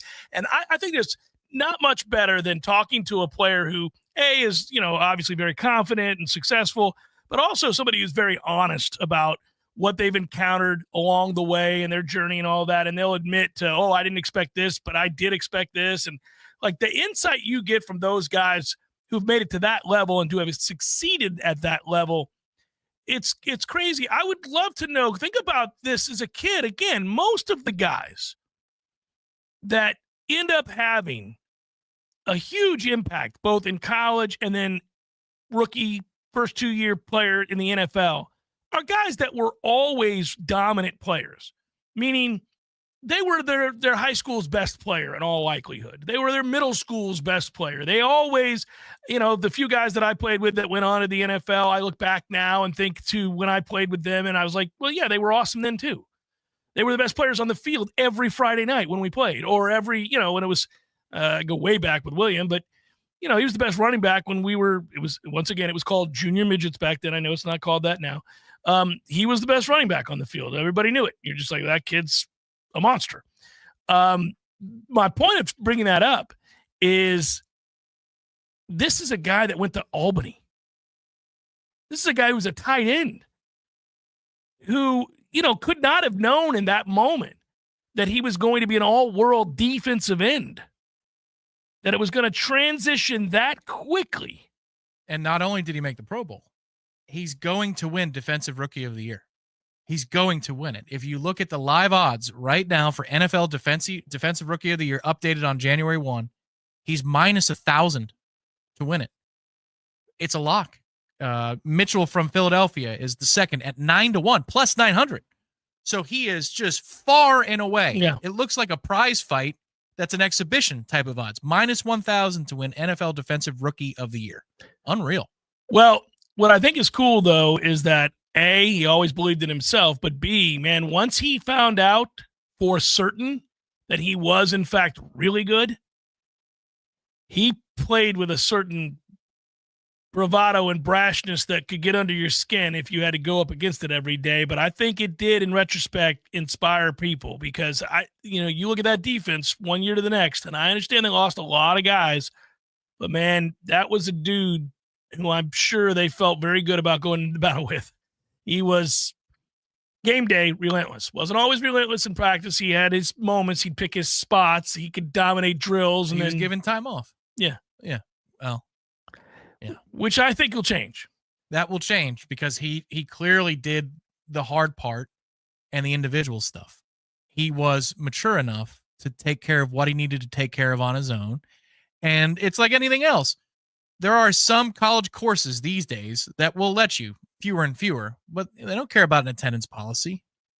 If you come to class, then I might give you the nudge you need when it's the final grade and you need a half a point.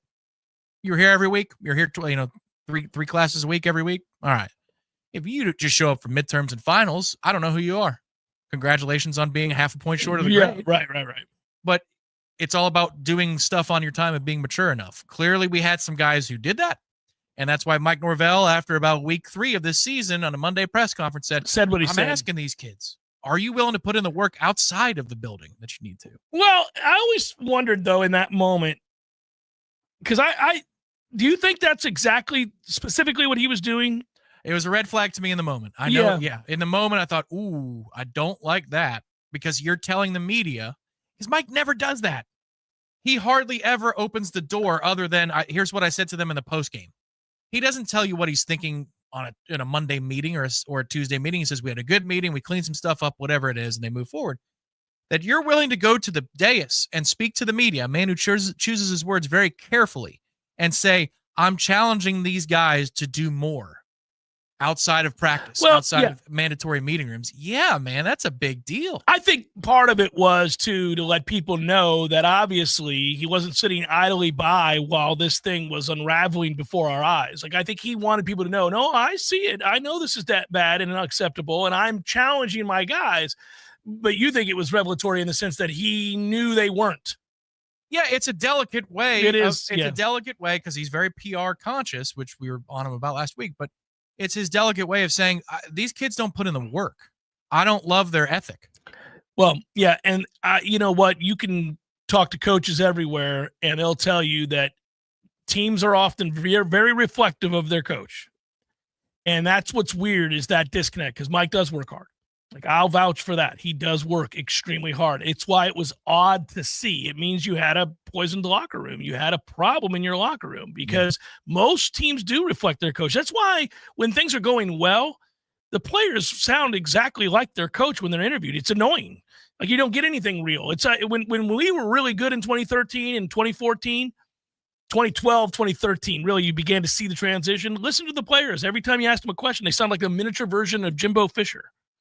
Control what you can control, play the next play, trust the process. It was just a regurgitation of that coach speak that he possessed over and over again. When things started going south, it didn't happen as frequently. That's why I'm surprised it happened the way that it did this past year for them, because Mike works really hard. Yeah, the first red flag I can remember, and I didn't think it was existential on the level of 2 wins. I thought it was damaging to the level of 7 wins. You know, I never thought it would fall that far. Right. Well, that shows you that when things snowball. Yeah, lesson learned for everybody. But he used the word in an official setting, disconnect, which I found interesting.